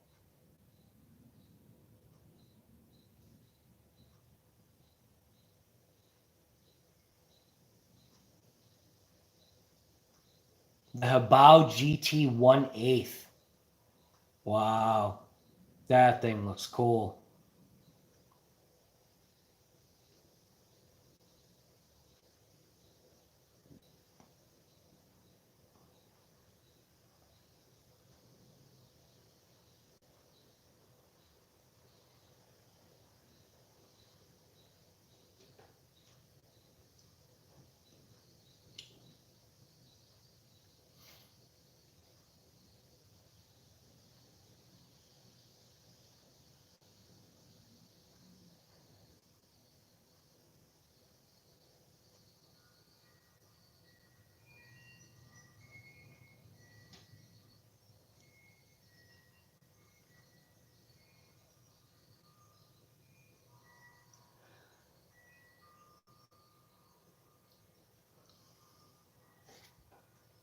All right. Yeah, see, because Earl and my time frame is off by 3 hours, he's all amped up at midnight because it's only 9 o'clock to him. And I think I was talking with Earl till like 2 o'clock in the morning.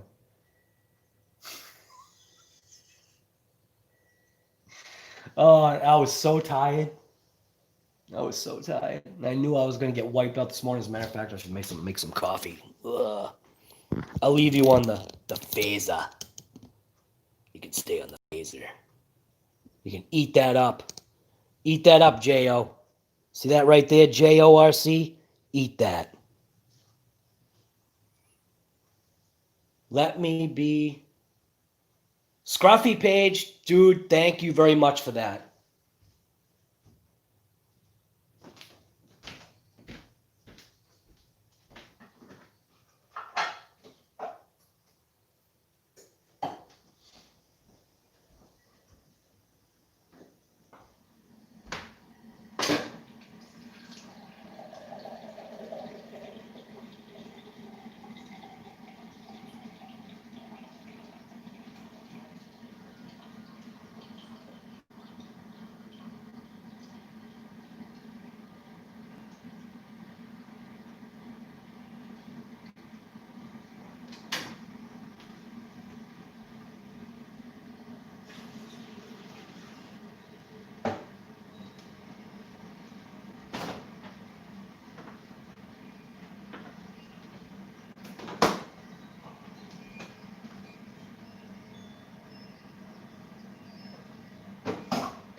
figure might as well bring you along. You don't have to just stare at that. You can stare at the coffee machine over here.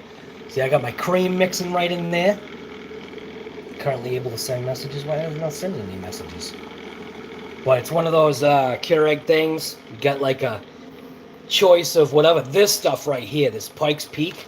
I was never a Keurig kind of person or a Starbucks or whatever. But this stuff right here, this tastes pretty good.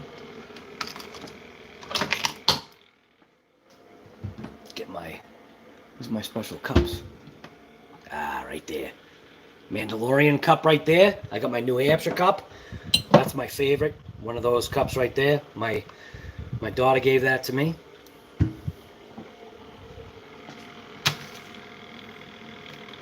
It's coffee time with RC Guy Garage. It is COVID and coffee, right?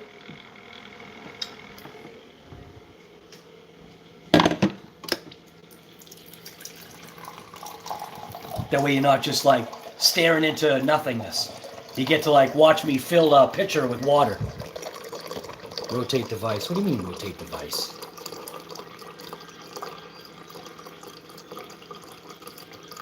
That's a young picture of my little family. Couple kids there.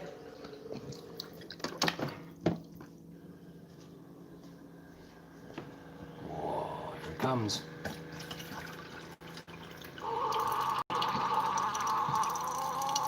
Look at that. COVID and coffee. The real deal. It's coming. Making anybody want some coffee?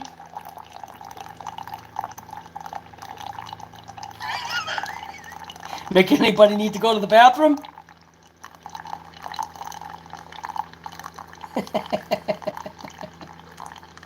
Steve-O, what's going on, guy? COVID and coffee for real. COVID and coffee live.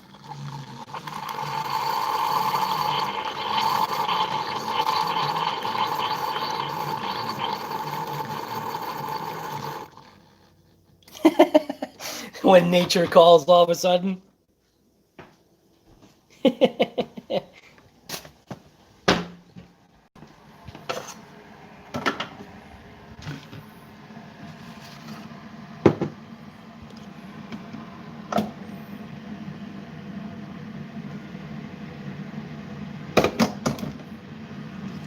Put a little dash of cinnamon on there. Cinnamon straight from Saigon.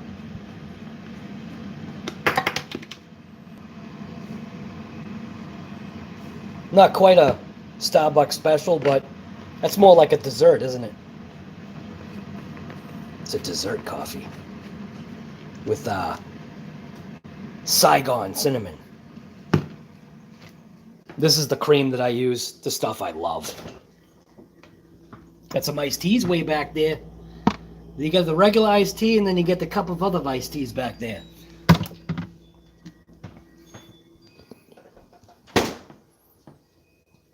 Yes, it is coffee.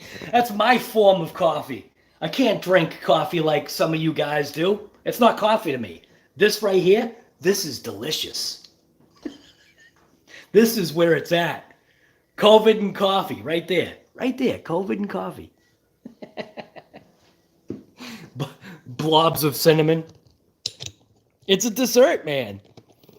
You know, like my desserts. Gotta have my dessert in the morning. Coffee dessert. Guess that's what you call it, right? It's a coffee dessert. My tripod thing. This thing is getting turning into junk. That's all right, man. I like girls' coffee. I'm totally fine with that. And you gotta be careful what you're saying. Especially in this world and day and time. You're gonna have people smashing on your door. Girls' coffee, huh?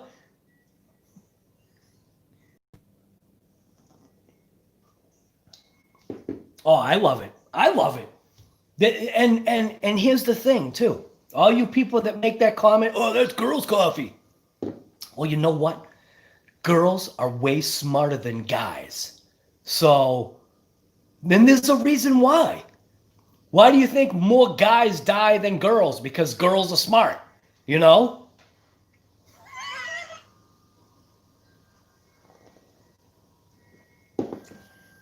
Oh, that tastes good.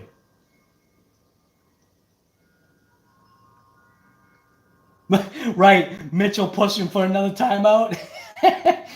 Make you go to your corner, think about your actions of the day twice.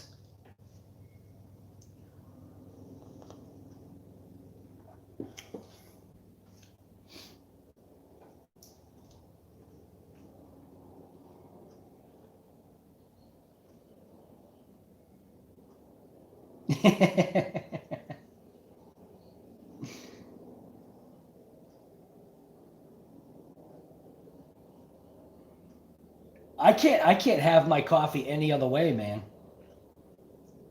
Men take risks, women don't say hold my beer. Right, and that's why most guys die. That's that's why. That's why most guys are in the hospital. You know? That's why I'm wearing a back brace right now. Cuz I said hold my iced tea one too many times. And my wife is like, okay, but you'll pay for it later.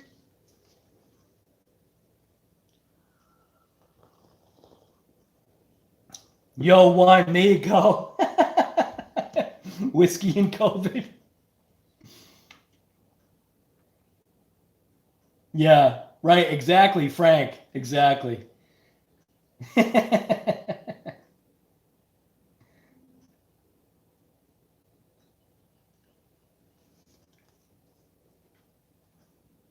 Hold my iced tea, right? Well, you know what my iced tea is. My iced tea is a YouTube friendly word. That's why I call them iced teas. Hold my iced tea. You know?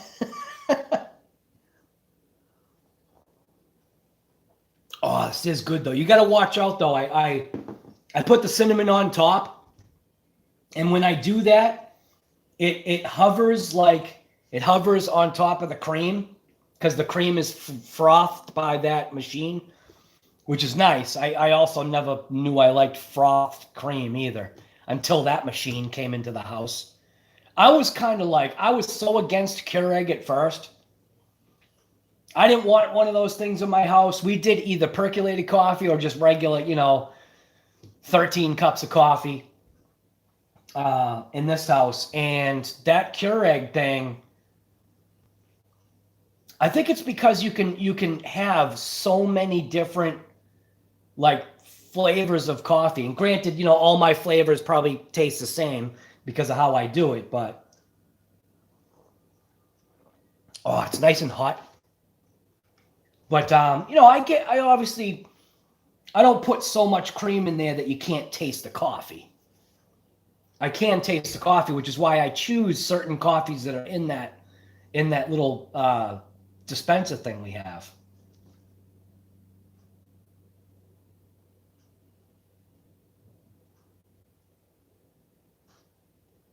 It's like an Irish coffee, but with Calvados. I don't know what that is. Must be a whiskey or something.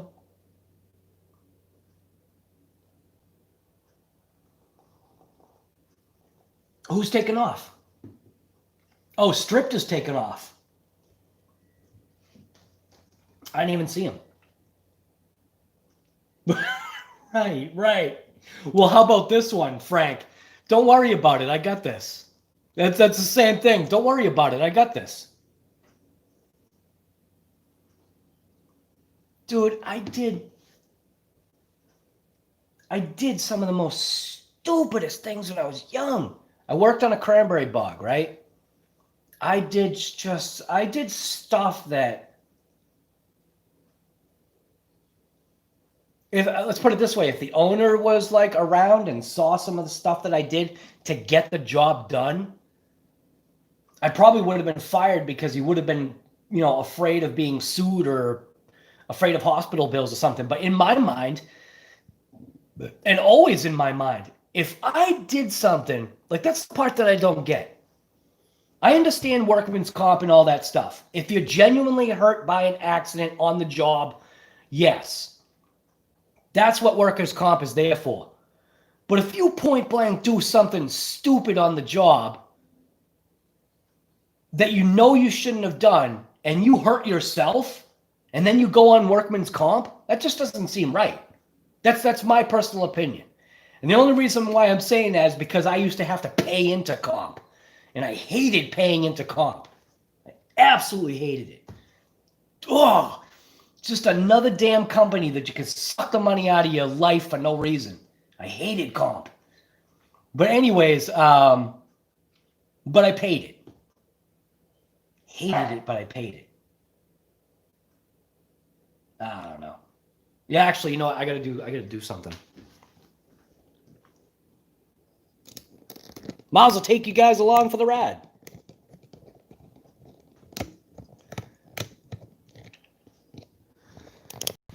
All right. I don't know if the Wi-Fi is going to crap out or what, but what do you mean rotate device? The device is rotated.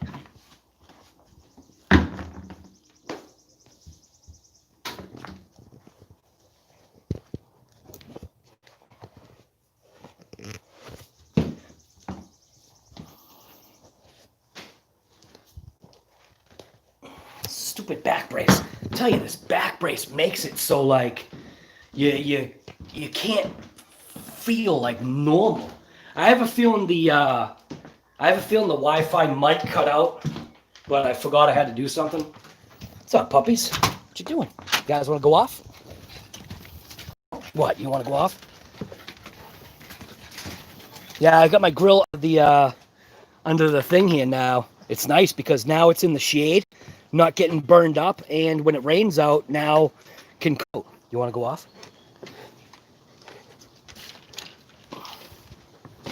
Go ahead, come on, let's go. Come on. RC Guy Garage toilet stories? No, sir. We're not gonna do that. I just gotta open up my trailer here.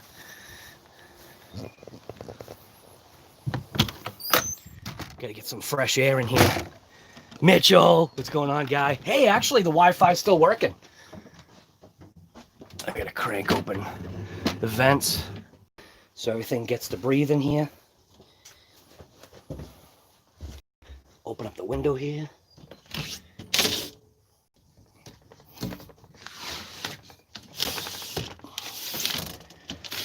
This is our trailer. So this is when we go camping. This thing is I love this thing. This thing's awesome.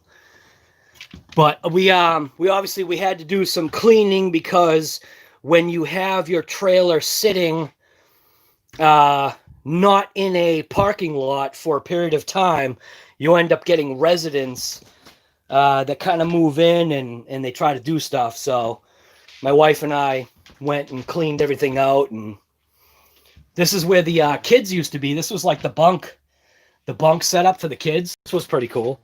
But I got to open windows and do all that stuff, get the fresh air flowing in here. But this was pretty cool. It's got like a little ladder right here. They got their own like closet for stuff. They had, they could have like their own TV and all that stuff, and a little cubby right there. And they got their own, another thing. That's the spare TV that goes in there. So this thing is pretty cool. My wife loves this thing. So it has two slides. It has one, super slide that's right here. That obviously you got your pull-out couch thing right here. That's a bed. This, obviously, you guys know, that turns into a bed. I got to open up this window right here. That's my shop right there.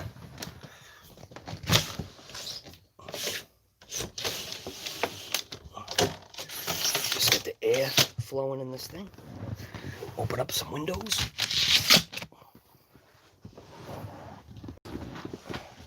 It's got a little bathroom. Everything, like I said, we had to open up everything just to evacuate the residents. It's got these little vent things here. Skylight. Got a skylight in the bathroom. Got a skylight in the kitchen right there. funny, this needs to be cleaned up. I'm not sure what those marks are from, but it's got, you know, it's got your microwave right there. You got a stove. My wife absolutely loves this trailer. She absolutely loves it. So we got to do some camping. You got your typical refrigerator. Works both on propane and electricity. It serves its purpose, man. Plenty of storage. This one had plenty of storage in it. Power systems down there. Got that little, you know, closet, pots and pans, food, whatever. Same thing there. Toaster, pots, pans, stuff. Storage over here. That's all for like dishes and whatever when we go. And then obviously you got your thumping radio system right there. So you can play some music. We'll usually put like a TV. Obviously, you'll put like a TV there. But the only thing is that area is so small for a TV. And it's weird because when you're sitting here and here, I don't know. It just seems like the TV's like too far away. Got more storage up here she usually puts like the wine glasses and like cookware and all that stuff in there. So, open up things here, but we basically just had to throw everything outside just because of the stupid mice. So, but the mice have been evacuated. Matter of fact, I gotta take this outside. Let the sun get to this.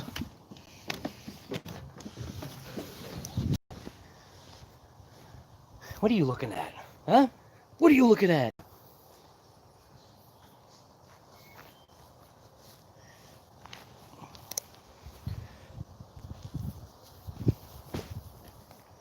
So this is the outside kitchen. Same exact thing. Mice kind of took residence in here. So the outside kitchen, it's got its own microwave.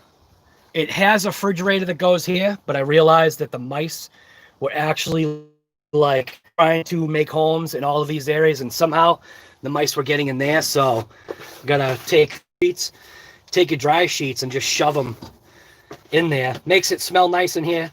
Plus, they don't like the dryer sheets. So I don't know what it is about them, but they don't like dryer sheets. So this is where the pull-out stove is, but the pull-out stove they made a home in. So this is where the pull-out stove is for the outside kitchen, which is pretty cool. Actually, I should leave all that open. I gotta put more of these things in there.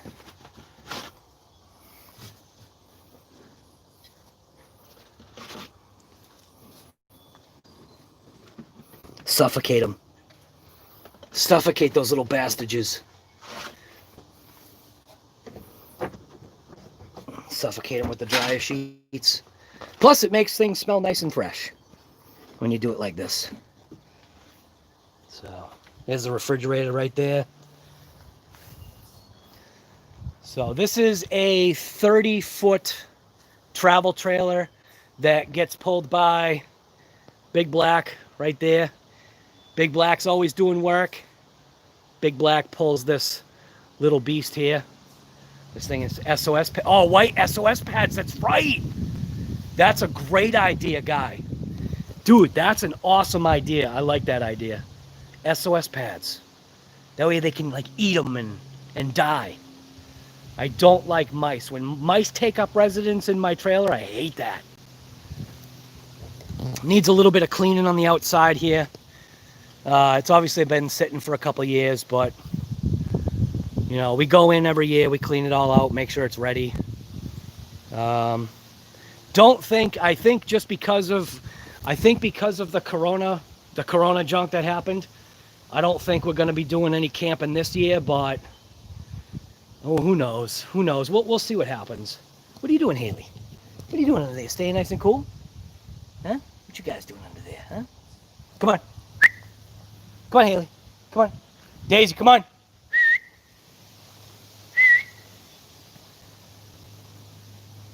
Come on, guys. You're hot, huh? See, she goes under there because it's nice and cool.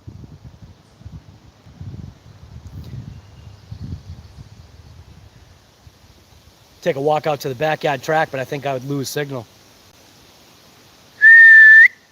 Daisy, come on.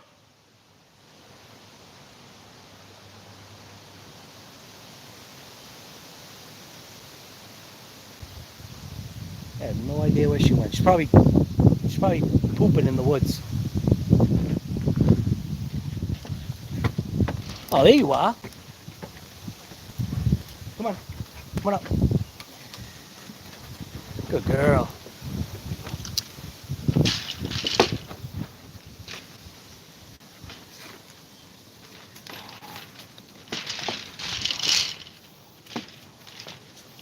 Good enough. What? What you doing? Yeah? Good girl. Huh? You a good girl? Huh? Daisy? Daisy, what you doing? Huh? What you doing? Colby? What you doing, buddy? So the stove, right? So the stove obviously sits in this pocket right here. This whole thing, this whole cavity was a massive nest. And inside the actual stove too. Inside the actual stove was a massive nest. So had to perform a, had to perform a massive eviction. Come on, you can come in here, fine, you can come in. So.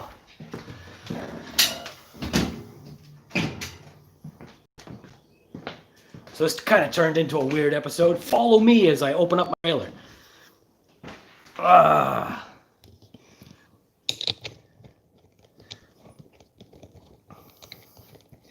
At least my wife will be happy now.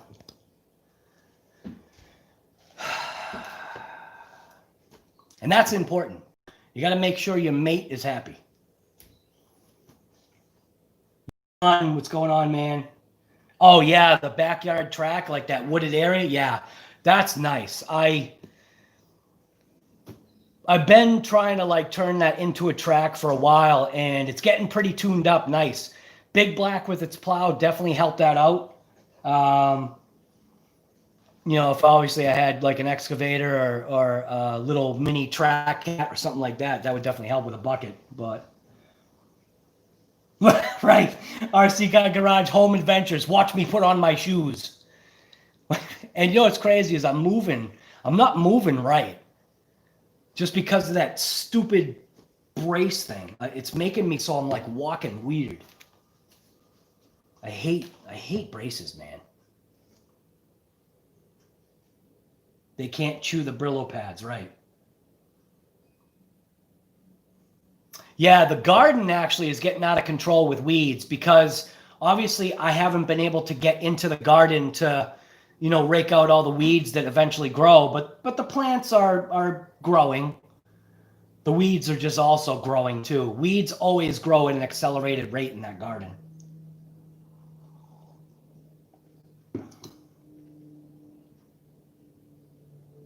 Right, right. Scruffy Page, absolutely. You know what though, Frank? And it should be. It should be our full-time job. That is our job. Point blank. You having a bad problem with ants coming in this year? Right. So every year we have an awakening of ants because they obviously want to come in the house. They want to find food. We have dog food and stuff like that. So my wife is fairly proactive concerning that. So she literally like, we know about the roundabout time when the ants start getting active, and we place traps all around in the areas that we know that there's the potential for ants. And like I'd say within a couple of days, we don't see another one. So, and you try to get the traps. What I recommend is getting the traps that don't trap the ants, but you get the traps that they take the food back to their home. They take the food back to their home and they die. Those are the ones that I like. You just got to make sure, obviously, that if you got other animals, that they're not going to find those traps.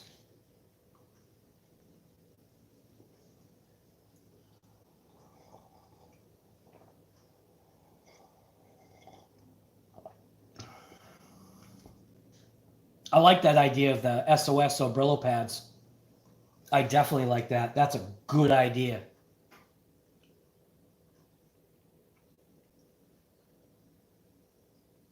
You know, I've always liked the idea of a travel trailer. A motorhome, not so much. Because like when we go camping seasonally, you're you're only touching the camper twice.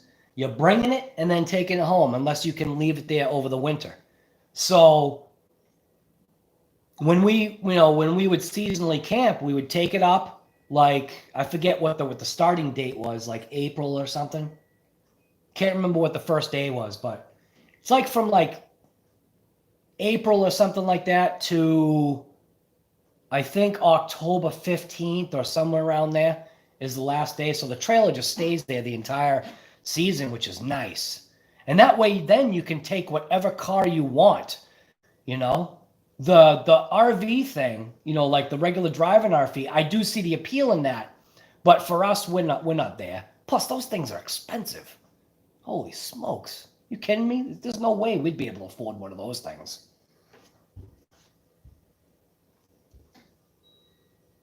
Yes, right. Scruffy Page, caravan, right.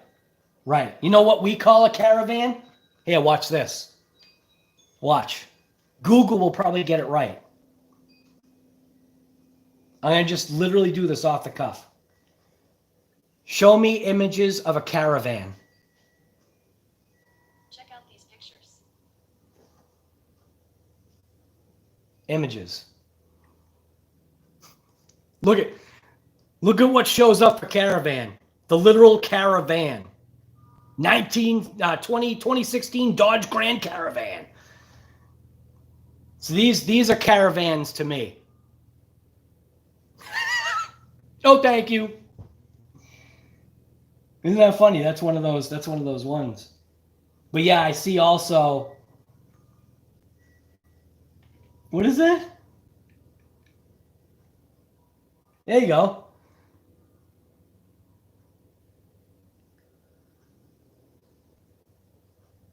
It shows what you talk about, a caravan. That's funny. Is everyone's first instinct to kill stuff?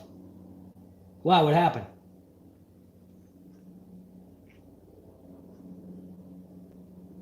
Oh, RC Master? Yes. So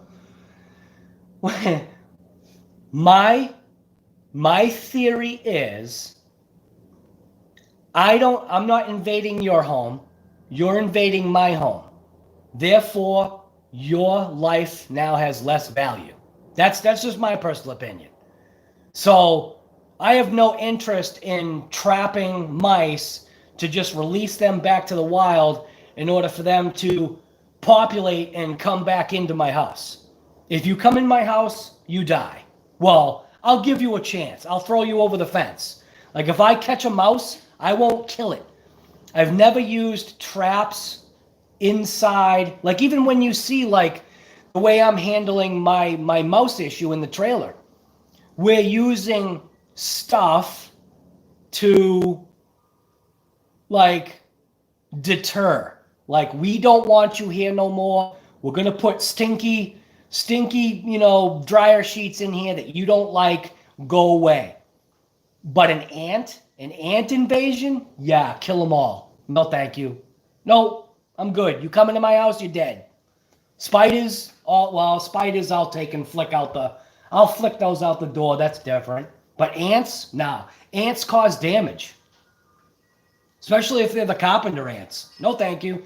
You're not going to be living in my walls in my house. You're out of here.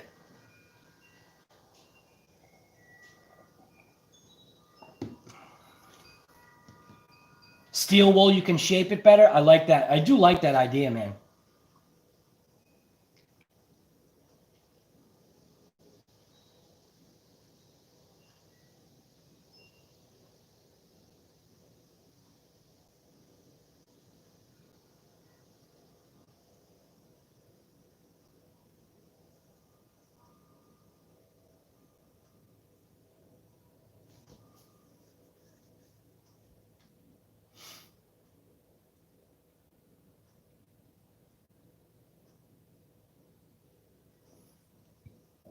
You have the awareness to understand. Wildlife does not, right? Kill off one species and it affects the whole ecosystem, no matter how insignificant you think they are. Well, the ants and all the mice and all that garbage can stay out of my house and my trailer. They can do whatever else. They're in my truck eating my wires. I mean, yeah, no, dryer sheets. Boom, boom, boom, boom. Nothing. I don't put traps. I'm not putting poison to kill mice. I don't do that. I'm actually against that myself, but I will evict you from my trailer. I mean, I don't want you living in there. That's my place. You got the whole rest of the planet. Mice are dirty disease carriers, right? Well, so are ticks and mosquitoes and murder hornets.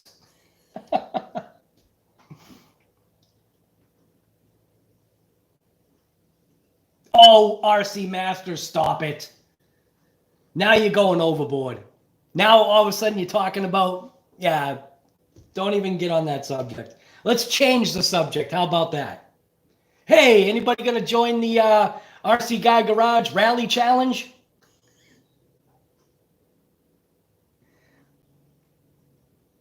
Right. No, I get that. But no, not in my house.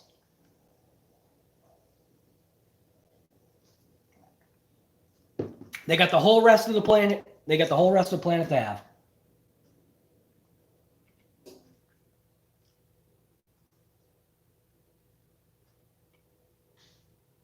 Rally challenge. Rally challenge. No. Rally car. Rally car. What you got for that rally now? Like, what do you mean? Like, have you no, so I haven't decided, like I was saying, I haven't decided whether if I was going to do a live doing the kit or if I was going to video it. A video will get better ad revenue than a live will. The only thing that I think supports a live is donations, super chats, stuff like that. And I'm not that kind of person. I'm not doing it for that. So I may do the phaser as a video. I haven't decided, because doing the lives is fun, but if I do a live and I'm doing a kit, I don't think I want to be present for the chat. Do you know what I'm saying? Because, and then that turns me into an ignorant person, because now I'm not paying attention to the chat. Do you know what I'm saying? Can you just buy one, or does it have to be a kit? The only reason why I was saying a kit was you can do whatever you want. I just, it's hard when you figure out when you do a challenge, because I know in my mind what I had wanted. Jo had kind of a similar, thought, but Jo, obviously suggested opening it up a little bit, which I understand that concept. But what happens is, I feel you're taking away a certain commonality, which even what Sergeant J is going to do. I think Sergeant J is going to convert, let's say down convert. I think he's going to down convert his Mad Van to try to turn it into a rally car. Now, that's what's great about the phaser, is that because there's so many different options to do so many things with this thing, like turning it into a drag car. Jo. So, put those right on the back right there. Look at that thing. Drag car right there. That's even the proper angle. Obviously, granted the Mad Van is the longer chassis. I don't think it's going to be that big of a deal. To be quite honest with you, I feel like I would rather turn this into a Mad Van. Really, I really do. Because for what I want to do with the Mad Van, I think it would be a better fit. But anyways, it just, because you get a base that gives a common ground. Everybody's going to be using these shocks. Everybody's going to be using this chassis. You know, this, you know, as a whole, except for the tires, I'd say stick with the wheels if you don't have wheels, because that way you'll keep your cost down. I already found on Amazon that you can get a set of 4 rally car wheels for $12, like shipped, or $13. So you've already got your, then you got your tires, and then you all have to do is just figure out your own electronics, and you can, and that's where I think the commonality stops on that rally car challenge. Like I said, you want to put 16S into that rally car, go right ahead. I just don't think it's going to survive. I just don't know. You know, it's just, I would rather it stay the phaser, just because it will restrict everybody in a certain sense. This drivetrain can only take just so much power, okay? Everybody's ride height is going to be about the same. Everybody's handling is going to be about the same. Do you know what I mean? Like, other than what you do to tune it with differential fluids and shock weights for oils, and obviously the choice of your own body. You know what I mean? The challenge isn't going to be, you know, not everybody's going to want to, you know, join in. It's just, it is hard. And right now, the phaser's out of stock, but Eric Vale and Jo are very confident that within about 10 days, the stock will be back on hand. So today's the 8th. So Kyosho, like within the next week, just keep looking on Kyosho's website or all these other manufacturers, or contact your local hobby store and say, hey, you know, when are you getting the phaser kit in? You know, secure one. You know, that's the way I look at it. Plus, if you buy the kit, I feel as though you're going to be able to join that many more challenges that I'm going to do on the channel, because eventually, yes, I'm sorry, Jo, going to turn it into a drag car. I'm going to convert it into a mad van. Like, I'll convert it into, we'll even do a rally, like, I forget who said it on here, but somebody on here said it was, do an on-road rally challenge with the existing platform. So there's so much I feel you could do with this particular kit, just the way it is. Do you know what I mean? That's the only way. That's the only reason why I'm saying it gives a common base to start off with. And that way everybody's at least got that level playing field right there. Electronics will be on you. Your tires will be on you. Except for the rally tires. You really should get a rally tire for the rally challenge. That way you're not creating an unfair advantage or a disadvantage for yourself.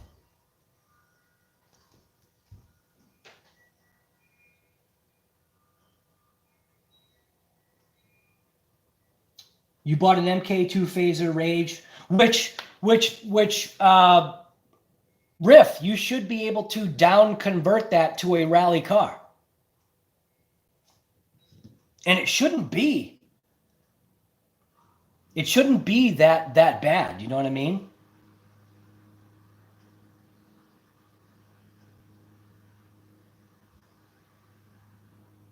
Jo, did you ever post the body that you're talking about? Because I'm really interested to see what that is. Right, Scruffy Page. Right, that's a very good point. Staying phaser keeps it in class. Right. And like I said, the power system that you decide to put in it, the chassis kind of almost dictates how your vehicle is going to handle. It's almost going to come down to, technically, I feel, 3 things. Number one, your ability to drive. My ability to drive a rally car, I have no idea. I've never driven a rally car before. So this is going to open up, expand my horizon. Do you know what I mean? To learn how to drive such a small car on dirt and try to, maintain a course. Number 2, the power system. That's obviously going to be on you. You know what I mean? So driving, power system, and then what was the other thing? Tires. Your choice of what rally car tire you choose. And it really should say somehow, like if you get a tire, let's just say you already have a tire on hand, be able to prove that the tire you bought said rally car. Do you know what I mean? It's just going to make things like fair. Do you know what I mean? And then to do the baseball diamond was a perfect suggestion from Jo, because then that right there gives another commonality to where you're pretty restricted to how you're going to get around that baseball diamond. And you've got to be on the outside of the bases when you round each base. Don't go on the inside, because obviously that's going to cut down on your time. And then even number 4, even though I said it's 3, number 4 is point blank honor system. You know, set up a tripod and literally just let it roll. Do your 4 laps. Do your 2 laps one way, do a 180 around that home plate, and do 2 more laps the other way, cross home base again, and then the camera itself, if you're able to put a timer on it somehow, even if you've got to have somebody else timing it, I think that would be great. It's just a way to be able to give, it's going to get you out there. It's going to get you in the shop. It's going to get you wrenching. It's going to get you thinking. It's going to get you driving. You know what I mean? It's a lot of things in this rally car challenge, which is why I want to keep it to the phaser. And I know that's going to kill it for some people, because some people, you know, I don't know. Just keep it to a phaser. Even if you've got a down convert or up convert, a phaser that you pre-existing have. So keep in mind also, what will be nice to know is your build cost as a total. So let's just say you bought the Mad Van. Let's just say you bought the Mad Van between the price of $230, $219, whatever you paid. Whatever additional components you put on that, that's then your price of what your ride costs. Even battery, what your battery costs. So like when you buy the kit, you know what I mean? Like if let's just say I decided to take the Mad Van, and I'm going to take the electronics from that kit.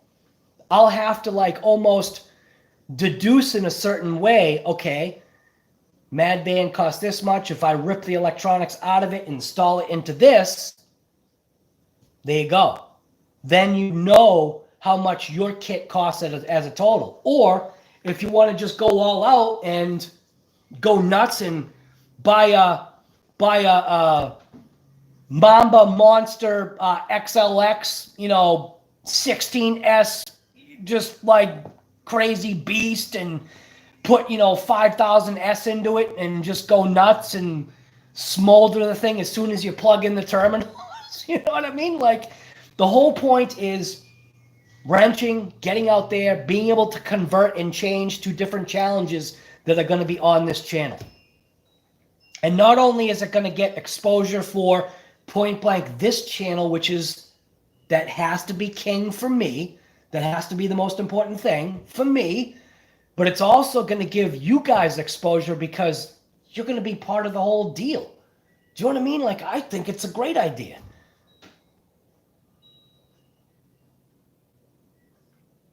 Frank, what's the difference between a softball and a hardball? Because around here, I'm pretty sure that our diamonds are used for the same sport.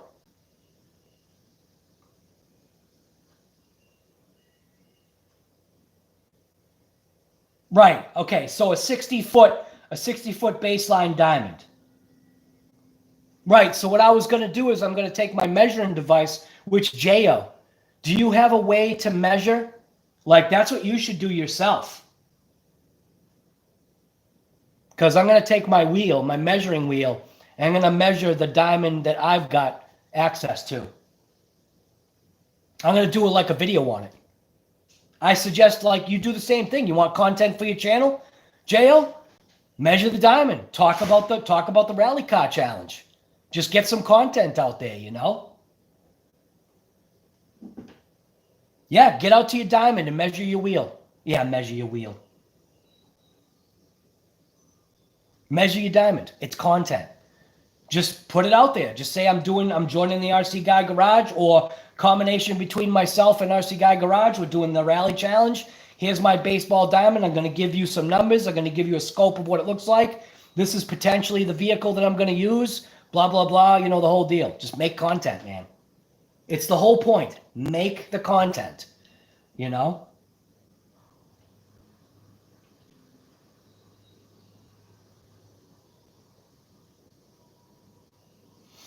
So your baselines on softball are shorter, right?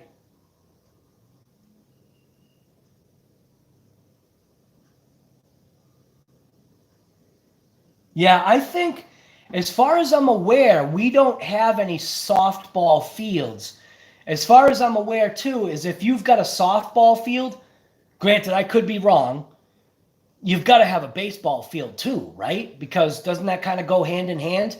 So as far as my memory serves me, our baseball diamonds are both softball and baseball, is my guess. I don't do it, so.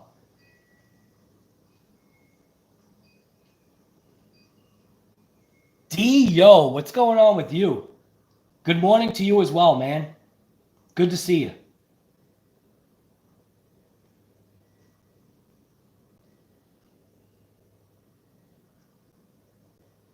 Hey, you know what, Frank? I'm not sure what the measurements are, but who knows? Because it's 4 laps, maybe all you'll have to do is 1 extra lap. So for softball field players or rally car challengers, you have to add a lap. I checked. We have softball and baseball fields here. They are 2 different fields. The softball field is a tad smaller, right?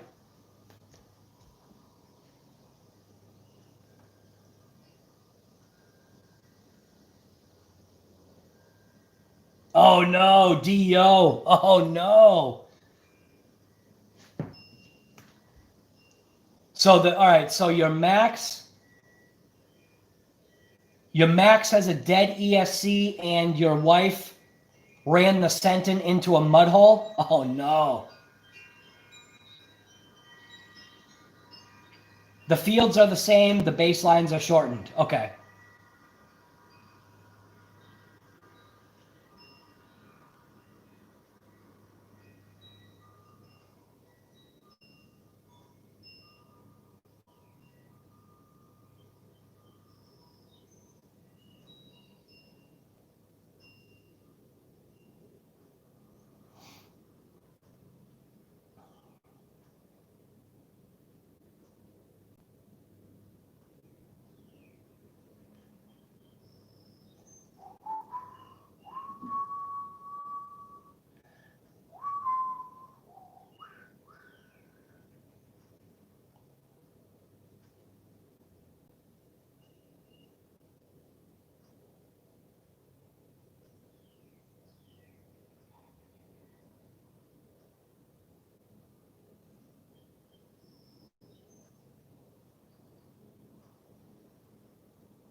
Oh, Larry Mitchell, are you still here? Yeah, I think you're still here. Yeah, you're there. Larry, what are you thinking about your 1.6 that you got, the 2-wheel ripper?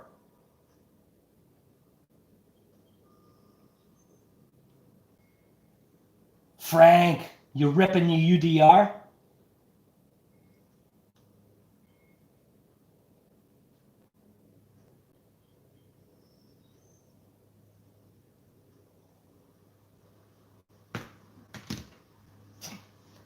What did you, Mitchell? What do you think about your? What is that thing called that you have? Your two wheel 1.6 scale buggy that you got.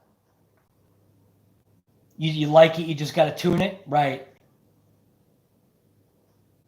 You don't have a kaiju, right? I don't think you have a kaiju. Because I wonder what that thing would be like on kaiju rear tires. Talk about some grip, man.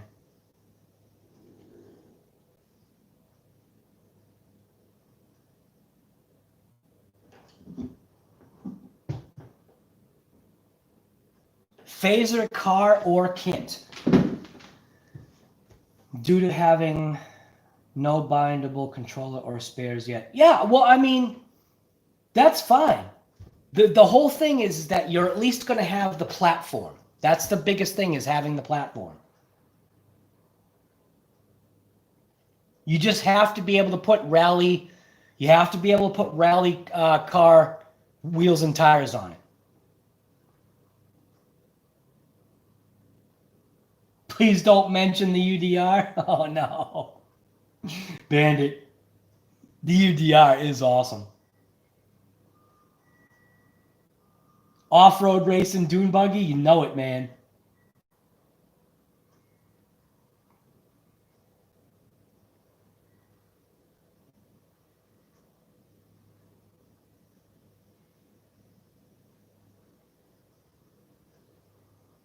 Right, and that's where a measuring device comes into play. Being able to measure. That's the only reason why I was saying if you've got a way to measure the field, that way it just at least shows that you're, you know. Oh, stop it, Lane. Lane, what's going on, guy? Were you just lurking in the background? UDRs are not crap. I love my UDR for what it is. Actually, I have new wheel hexes coming from GPM. Because obviously, you know, I melted one of my wheel hexes because of lack of maintenance. Like bad lack of maintenance. My God, the rear end is still apart.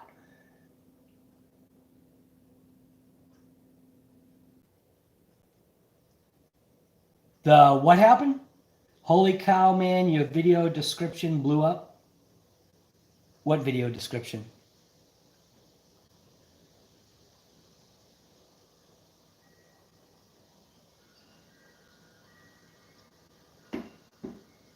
Oh, all my links? Yeah, because I've obviously got the new live YouTube channel. Obviously, it's got the Facebook thing on there, HoBao and TeamRedcatShop.com.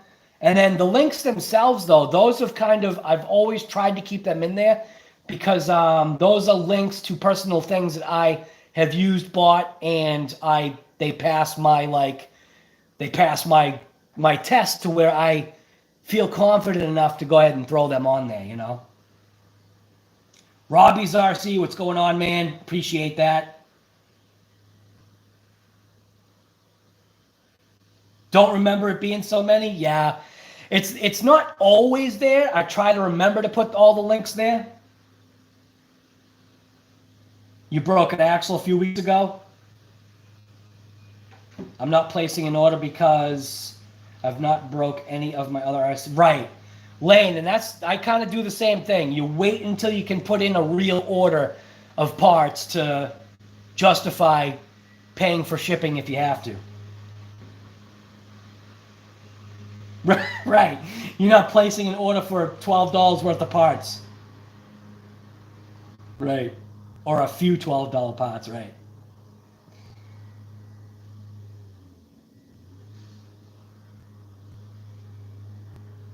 You're not getting notifications on the live channel even though you set it up to notify me? Right. And I'm not sure if that's because there is the possibility that the channel doesn't have enough of these. So like right now, I'm looking at 0 thumbs up, I think. How many thumbs up does this have right now? Anything? Does this even have any thumbs up yet? Let me check. I don't even know. On my screen, it shows 0. Oh no, it's got 2.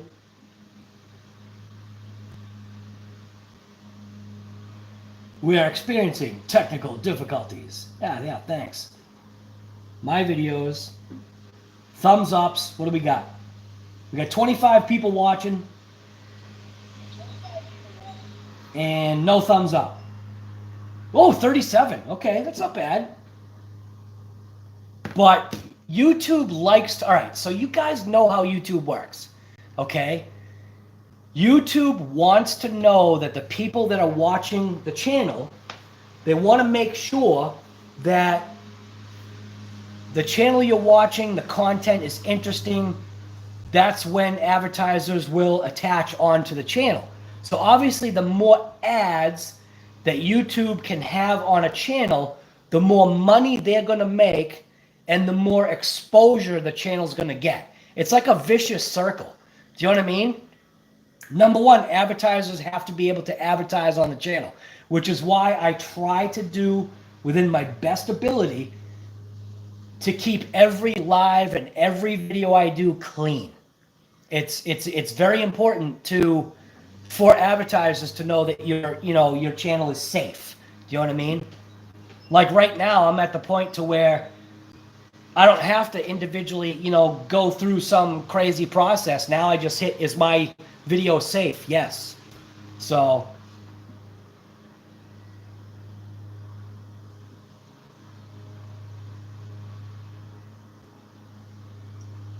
Darren Morris, 39 thumbs ups.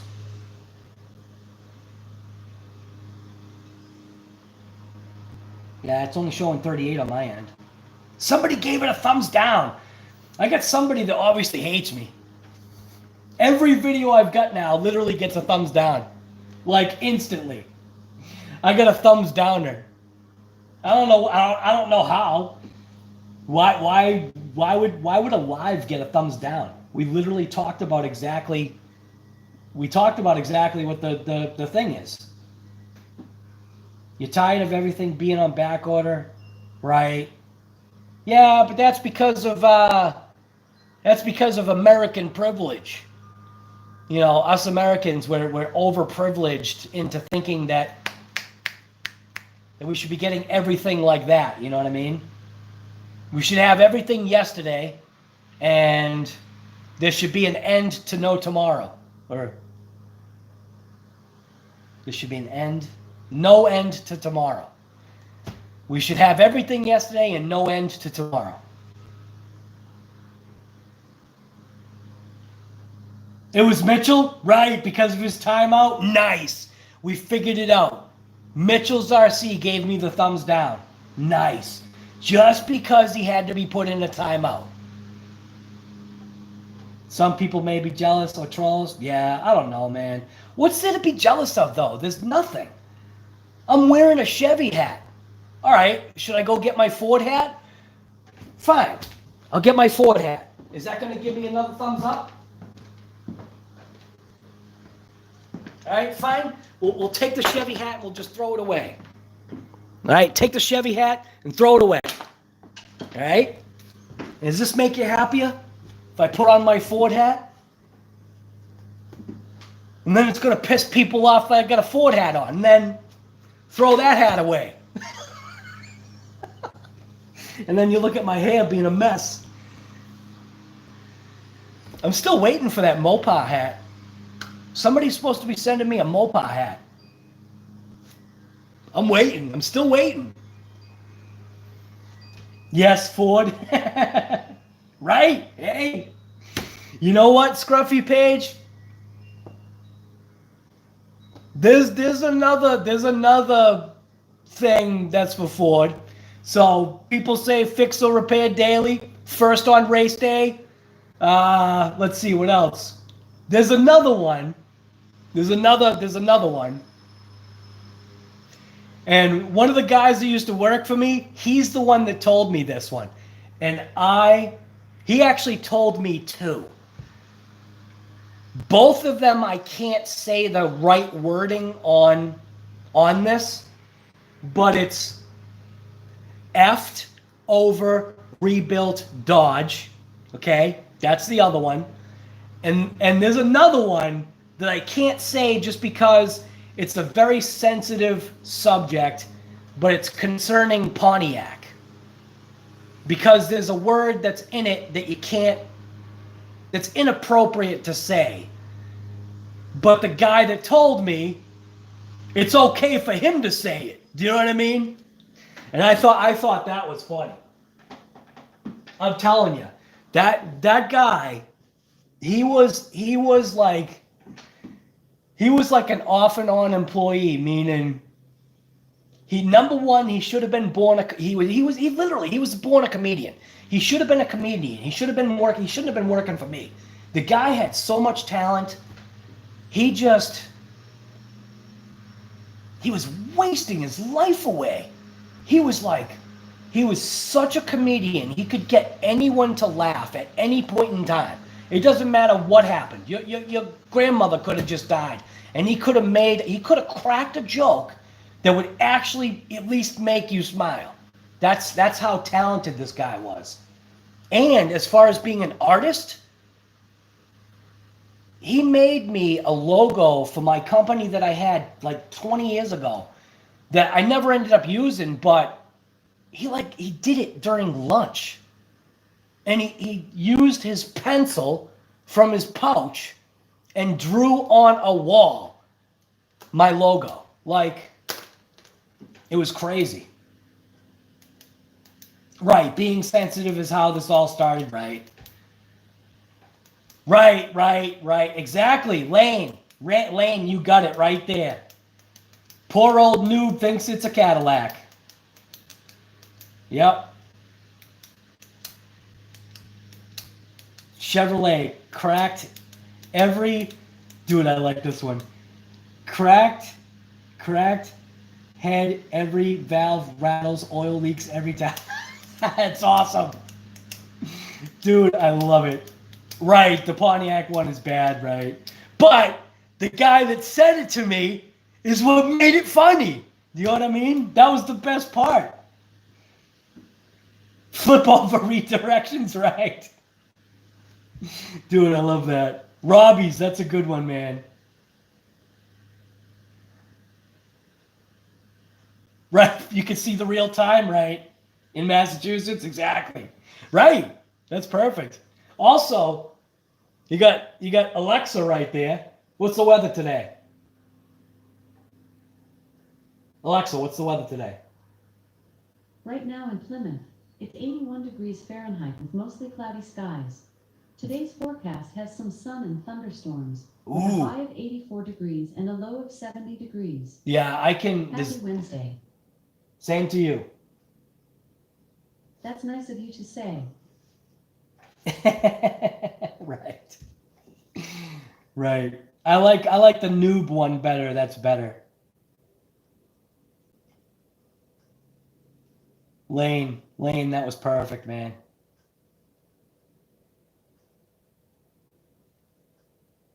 I like the Robbie's RC one too, though. Ford, flip over redirections. That's a good one. Actually, dude, you remember when the what was it? The Explorers, the Ford Explorers, were having the rollover issue because of the what tire manufacturer was it? Oh, I can't remember what the tire manufacturer was. Firestone. I think it was Firestone. The Firestone flip over tires. Right, Firestone's jail. Right, Frank Firestone. STL Scion, what's going on, guy? How are you? STL, we're always having a good time, man. Did I race RC cars? Yes, when I was younger. I wasn't sponsored, but I did race. I wasn't on a team, but I did race. I didn't have the best car, but I won, like, fairly consistently against cars that were bought to win. And I think that's what used to piss people off, was that my jalopy of, I'm poor and this is the only money I've got to create a RC car, was literally beating their out of the box, like, designed to win cars, which was, it felt good. You know what it was cool.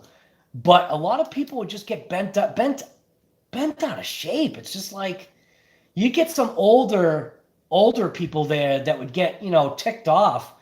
And it was just like, Because then, number one, they're not going to ask me why my car is faster. You know, because I don't know.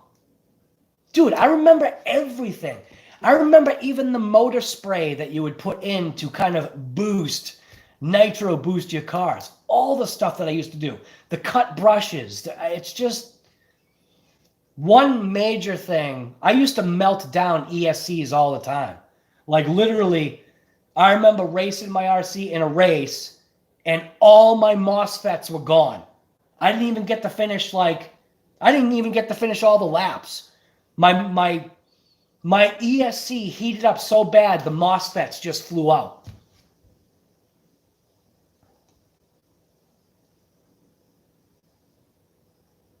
You can't buy or teach talent. Yeah, I guess. I guess I get you.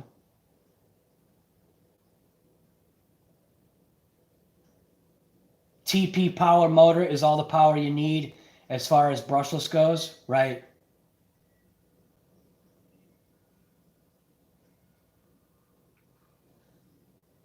'86 Ford Thunderbird with 89,000 miles on it.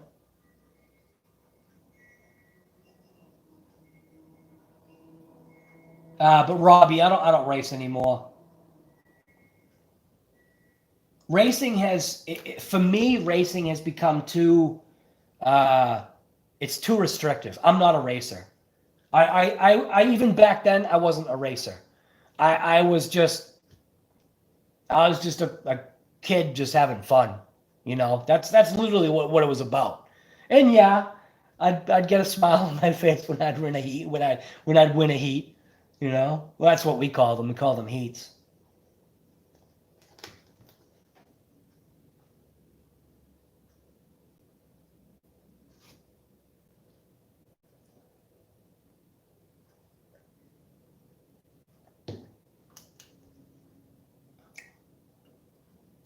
Right, Robbie.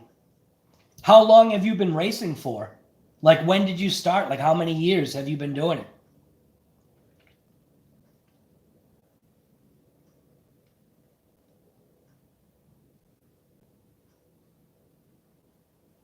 Yo, one, that's crazy. Massachusetts and Normandy are on the same line meridian. That's pretty cool.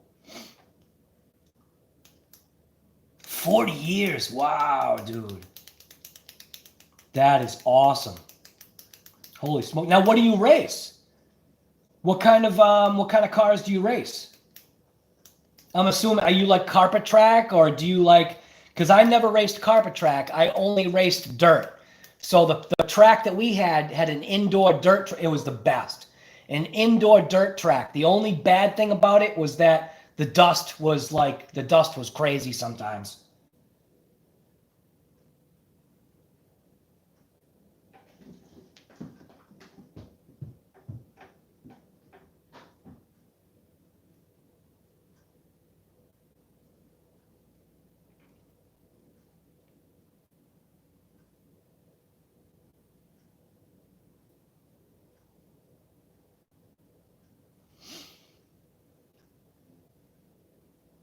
Traxxas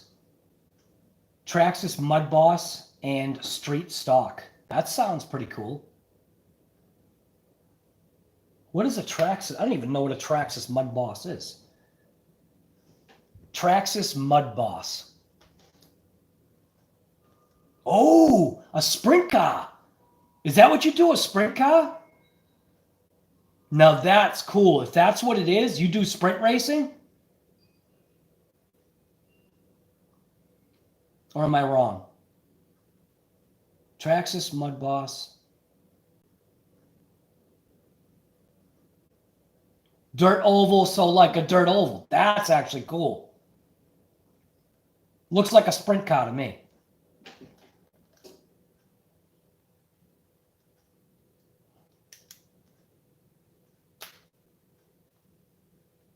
Yeah, the sprint car races, yeah, those are pretty cool, man. They really are. An indoor track. Riff, man. That sounds pretty interesting.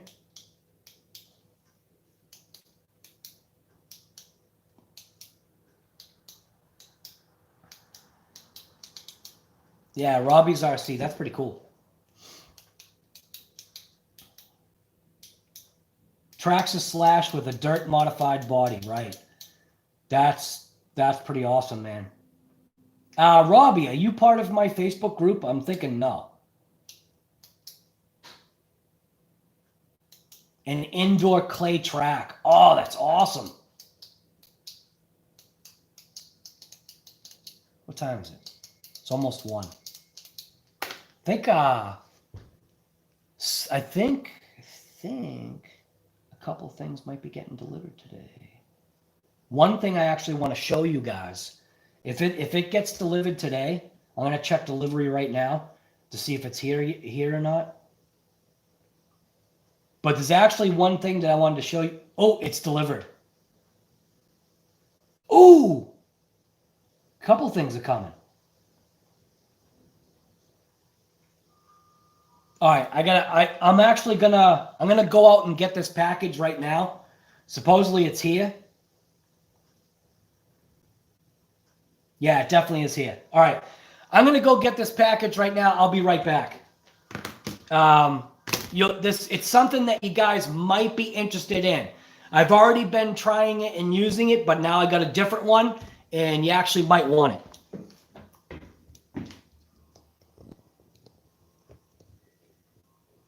Oops.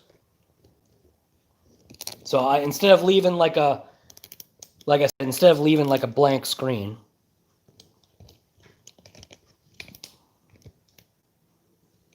you can watch your own chat. Why not, right? Oh. Yeah, see, this is exactly why. You'll see exactly in a couple minutes.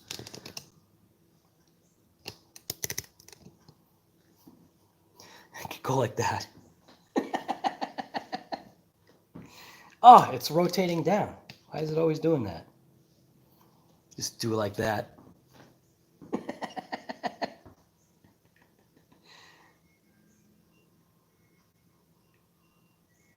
I'll be right back.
All right. So this just came in today from typical Amazon, because it's sometimes the best place to get some stuff, because you can't always get stuff elsewhere.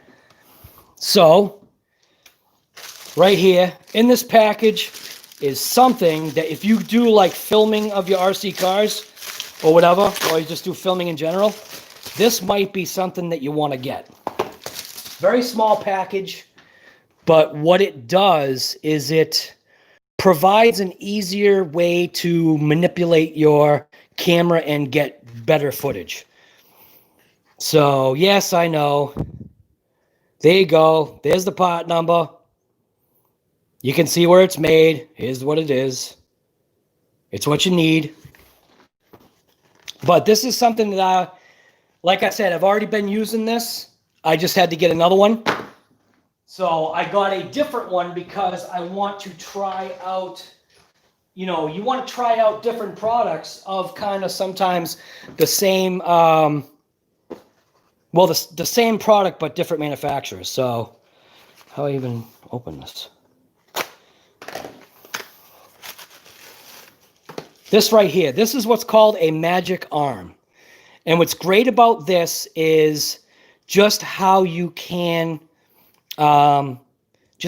attach like stuff, because it's one single turn that literally moves this arm in so many different positions that the functionality of how you position your camera becomes so much better than the way I've been doing it with my setup that I had previous. And this is from a company called CamMate or CamVate. They have multiple different types of these, but this one I just wanted to try. It's got a little red knob there, but so you put it in whatever position you want, and then you literally tighten up the knob, and the one turn of the knob keeps the position of the entire arm. And then if you loosen it just a touch, you can normally swivel the swivels up top here, while the main body stays locked because it actually has teeth. So the main body of this actually has teeth. So that'll kind of stay in place, but these swivel portions will be able to move. Do you know what I'm saying? So you can get like those fine-tune adjustments and then give it a crank and then you're done. This is the way to go. If you're filming with your remote, this is the way to go. It's called the magic arm. It gives you 11 inches of length to be able to position your literal camera in so many different, like, look how I'm moving this thing. This thing is literally flopping around like a noodle. You know what I mean? This is definitely the way to go. So this is the one I'd recommend. I'm going to actually have a link for it in the description of my channel, because I already know that this is going to be a good one, but if you want the part number for it, that's the part number for it right there.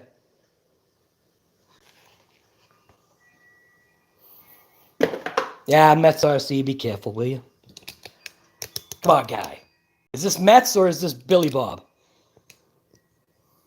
Is this Mets or is Billy Bob taking over?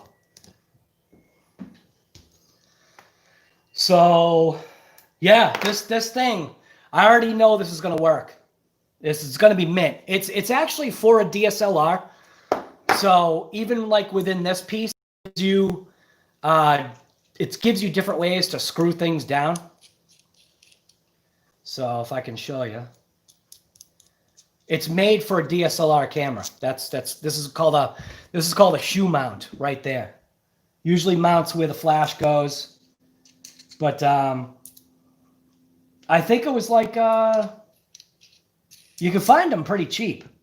I think it was like maybe 18 bucks or something like that. As a matter of fact, I should look it up right now and put the link on my channel.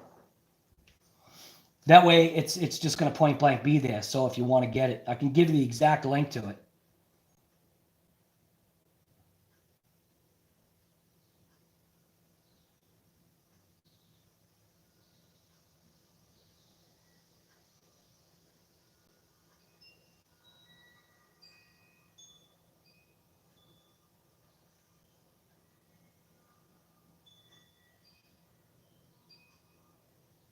Copy.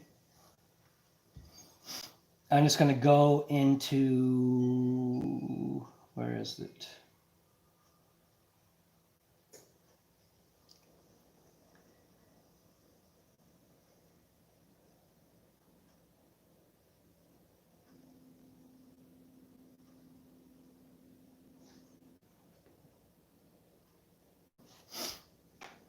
I usually like, and I know that usually like what I say, right? I already know that this particular one is a win just by the way it feels in my hand. It's very solidly constructed. I like the ratcheting section right here. That's actually a great idea, but it's just called a magic arm.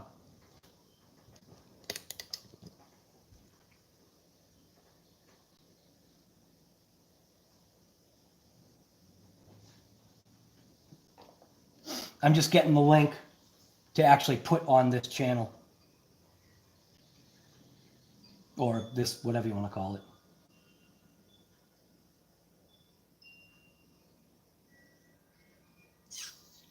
And there's a whole bunch of other ones to get too.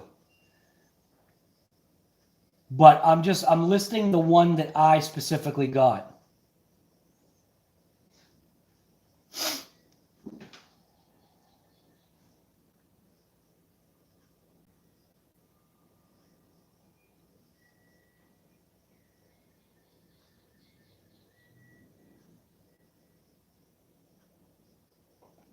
So then I think I can go right into this, right?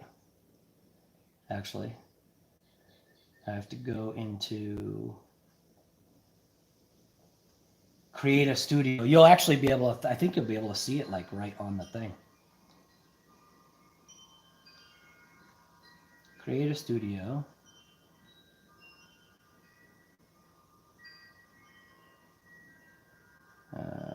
Maybe not. You have to go here. No, can't go there.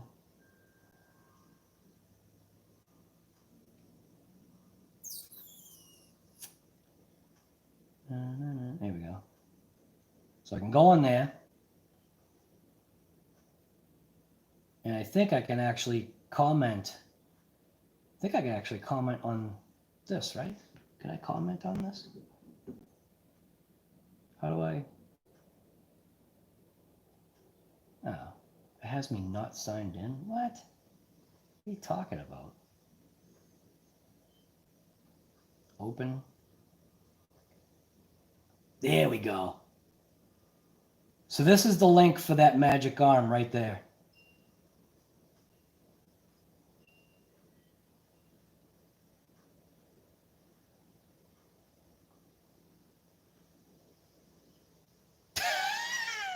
Nice.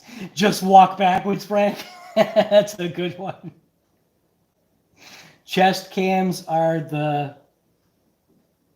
Yeah, gotta be careful with them words.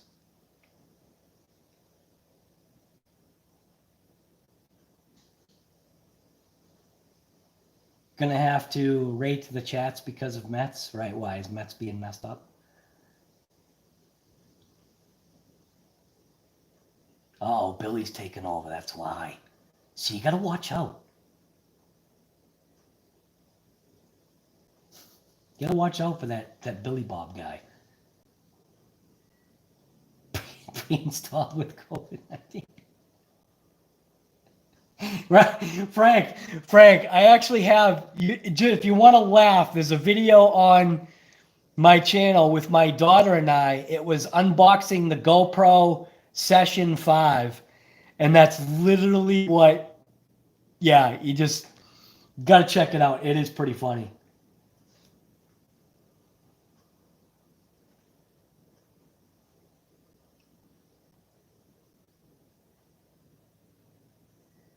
But I can't I can't modify this stream though, can I? No, I can't. Why can't I do that? Wow, there's already 41 thumbs ups. That's pretty cool.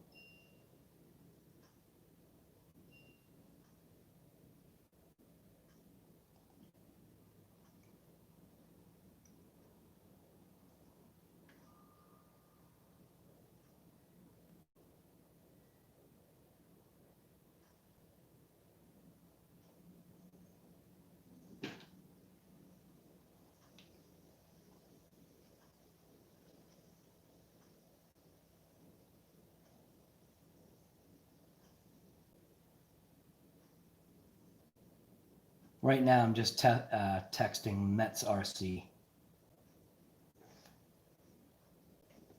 Mets RC's video, his 4th of July special video, actually did pretty good. That's awesome. Literally, Mets, that's literally all you're going to have to do now. Just include fireworks and drinking beer, and you'll be good. Like, every video will get smashed. Literally smashed.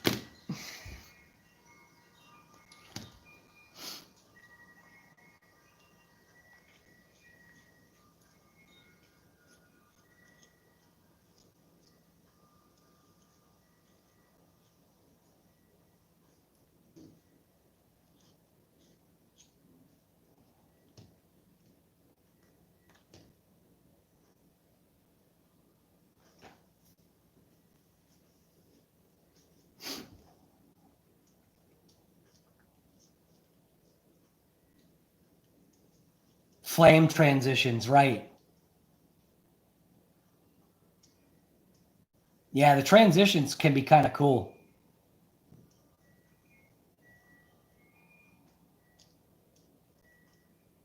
But just keep an eye out for all of Mets RCs. Is literally just going to be explosions, fire.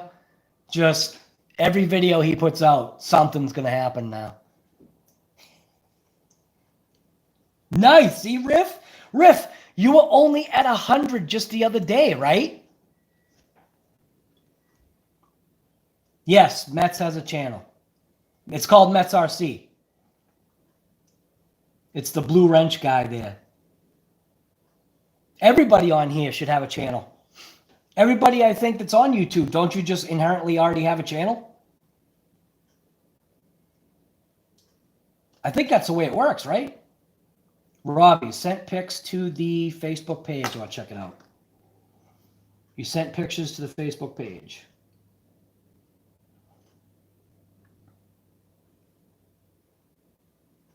Let's see what you got.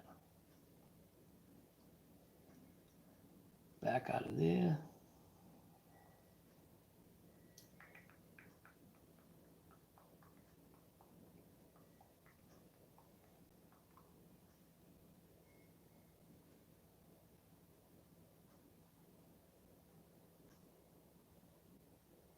Oh no, what? My live disappeared? What do you mean? My live disappeared?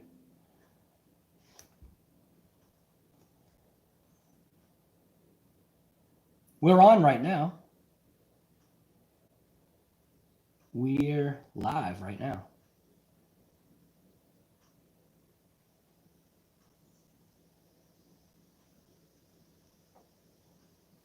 It's not in the feed? What? That's weird. I wonder why. So my moderators are actually saying that the live has disappeared, that they actually have to go to the channel to find it, and it's not on the feed. That's weird. And it's not in the subscription feed? Yeah, I don't know. YouTube just doesn't like my channel. Third most abused RC in your collection. What, your UDR?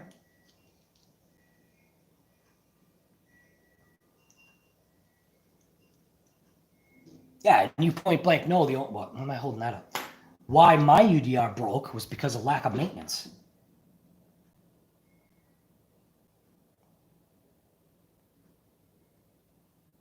Yep, usually that's all it takes. That's why I think advertisers don't like to advertise for lives, because of the chat. The chat can have wording that can be deemed as inappropriate for advertisers. That's just why it makes it tough. That's why I try to keep the channel, you know, just calm and happy and none of those words that advertisers don't like, you know.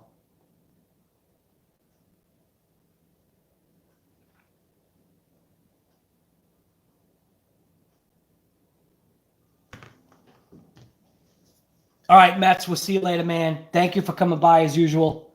Mets, have a good day. Be careful out there. Do not work too hard, brother. Awesome job on that video. Your intro, Mets, by the way, Your intro is awesome. It's on, literally, it's on fire. Did I see the pics? I haven't seen anything.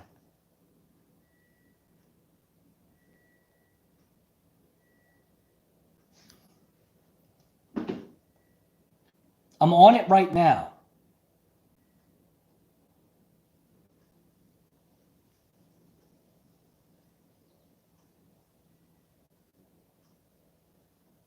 Oh, okay. Right. Oh, I wish that picture wasn't sideways. Actually, I don't think it will change.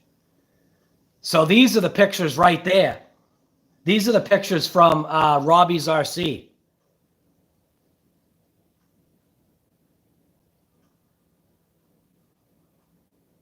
That one.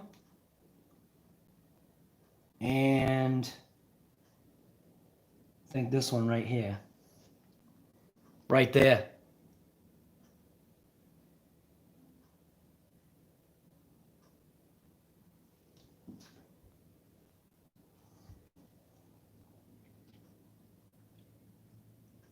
That's nice. Oh, and you got some more too? No way. Is that that's a second gen Camaro. There we go. Here's his oops.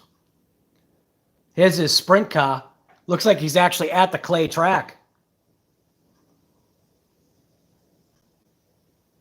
That's awesome.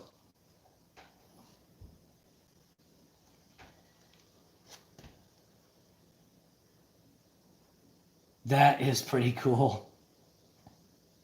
The street stock. I like that street stock.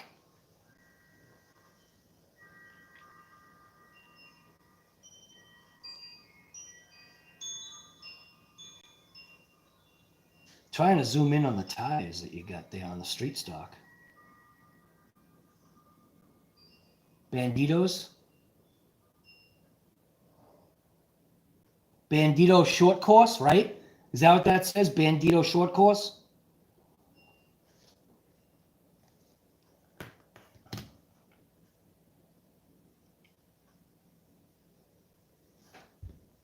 Yeah, Frank, I saw that. I saw that jump with the UDR. Little jump. A little safe jump.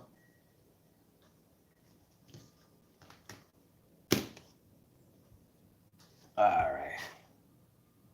Well, I think I am going to end this live. What are we looking at for time frame? Right now, we are looking at 3 hours and 20 minutes. I think that's good enough for a live stream. So hopefully tonight, keep on the watch. I'm going to try to coordinate something with Earl Moorhead on the Shop Talk and Wrench. It'll obviously not be on the RC Guy Garage live one. It's going to be on this channel because it's going to be more popular. The other channel is normally where the Shop Talk and Wrenches are. So if you haven't checked out that channel, the actual link to it is in the description.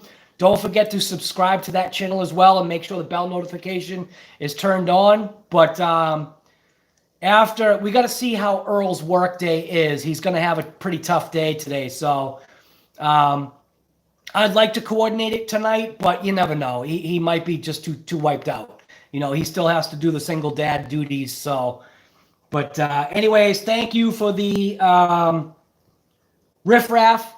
Thank you for the rally cash this morning. Definitely appreciate that.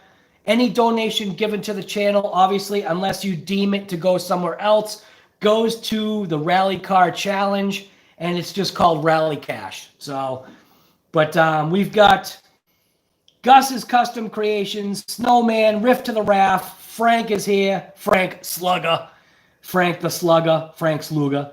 We got Robbie's RC, Mitchell's RC. We got Ready, Set, Took Off, our RC Rorschach, Mitchell's, not Mitchell.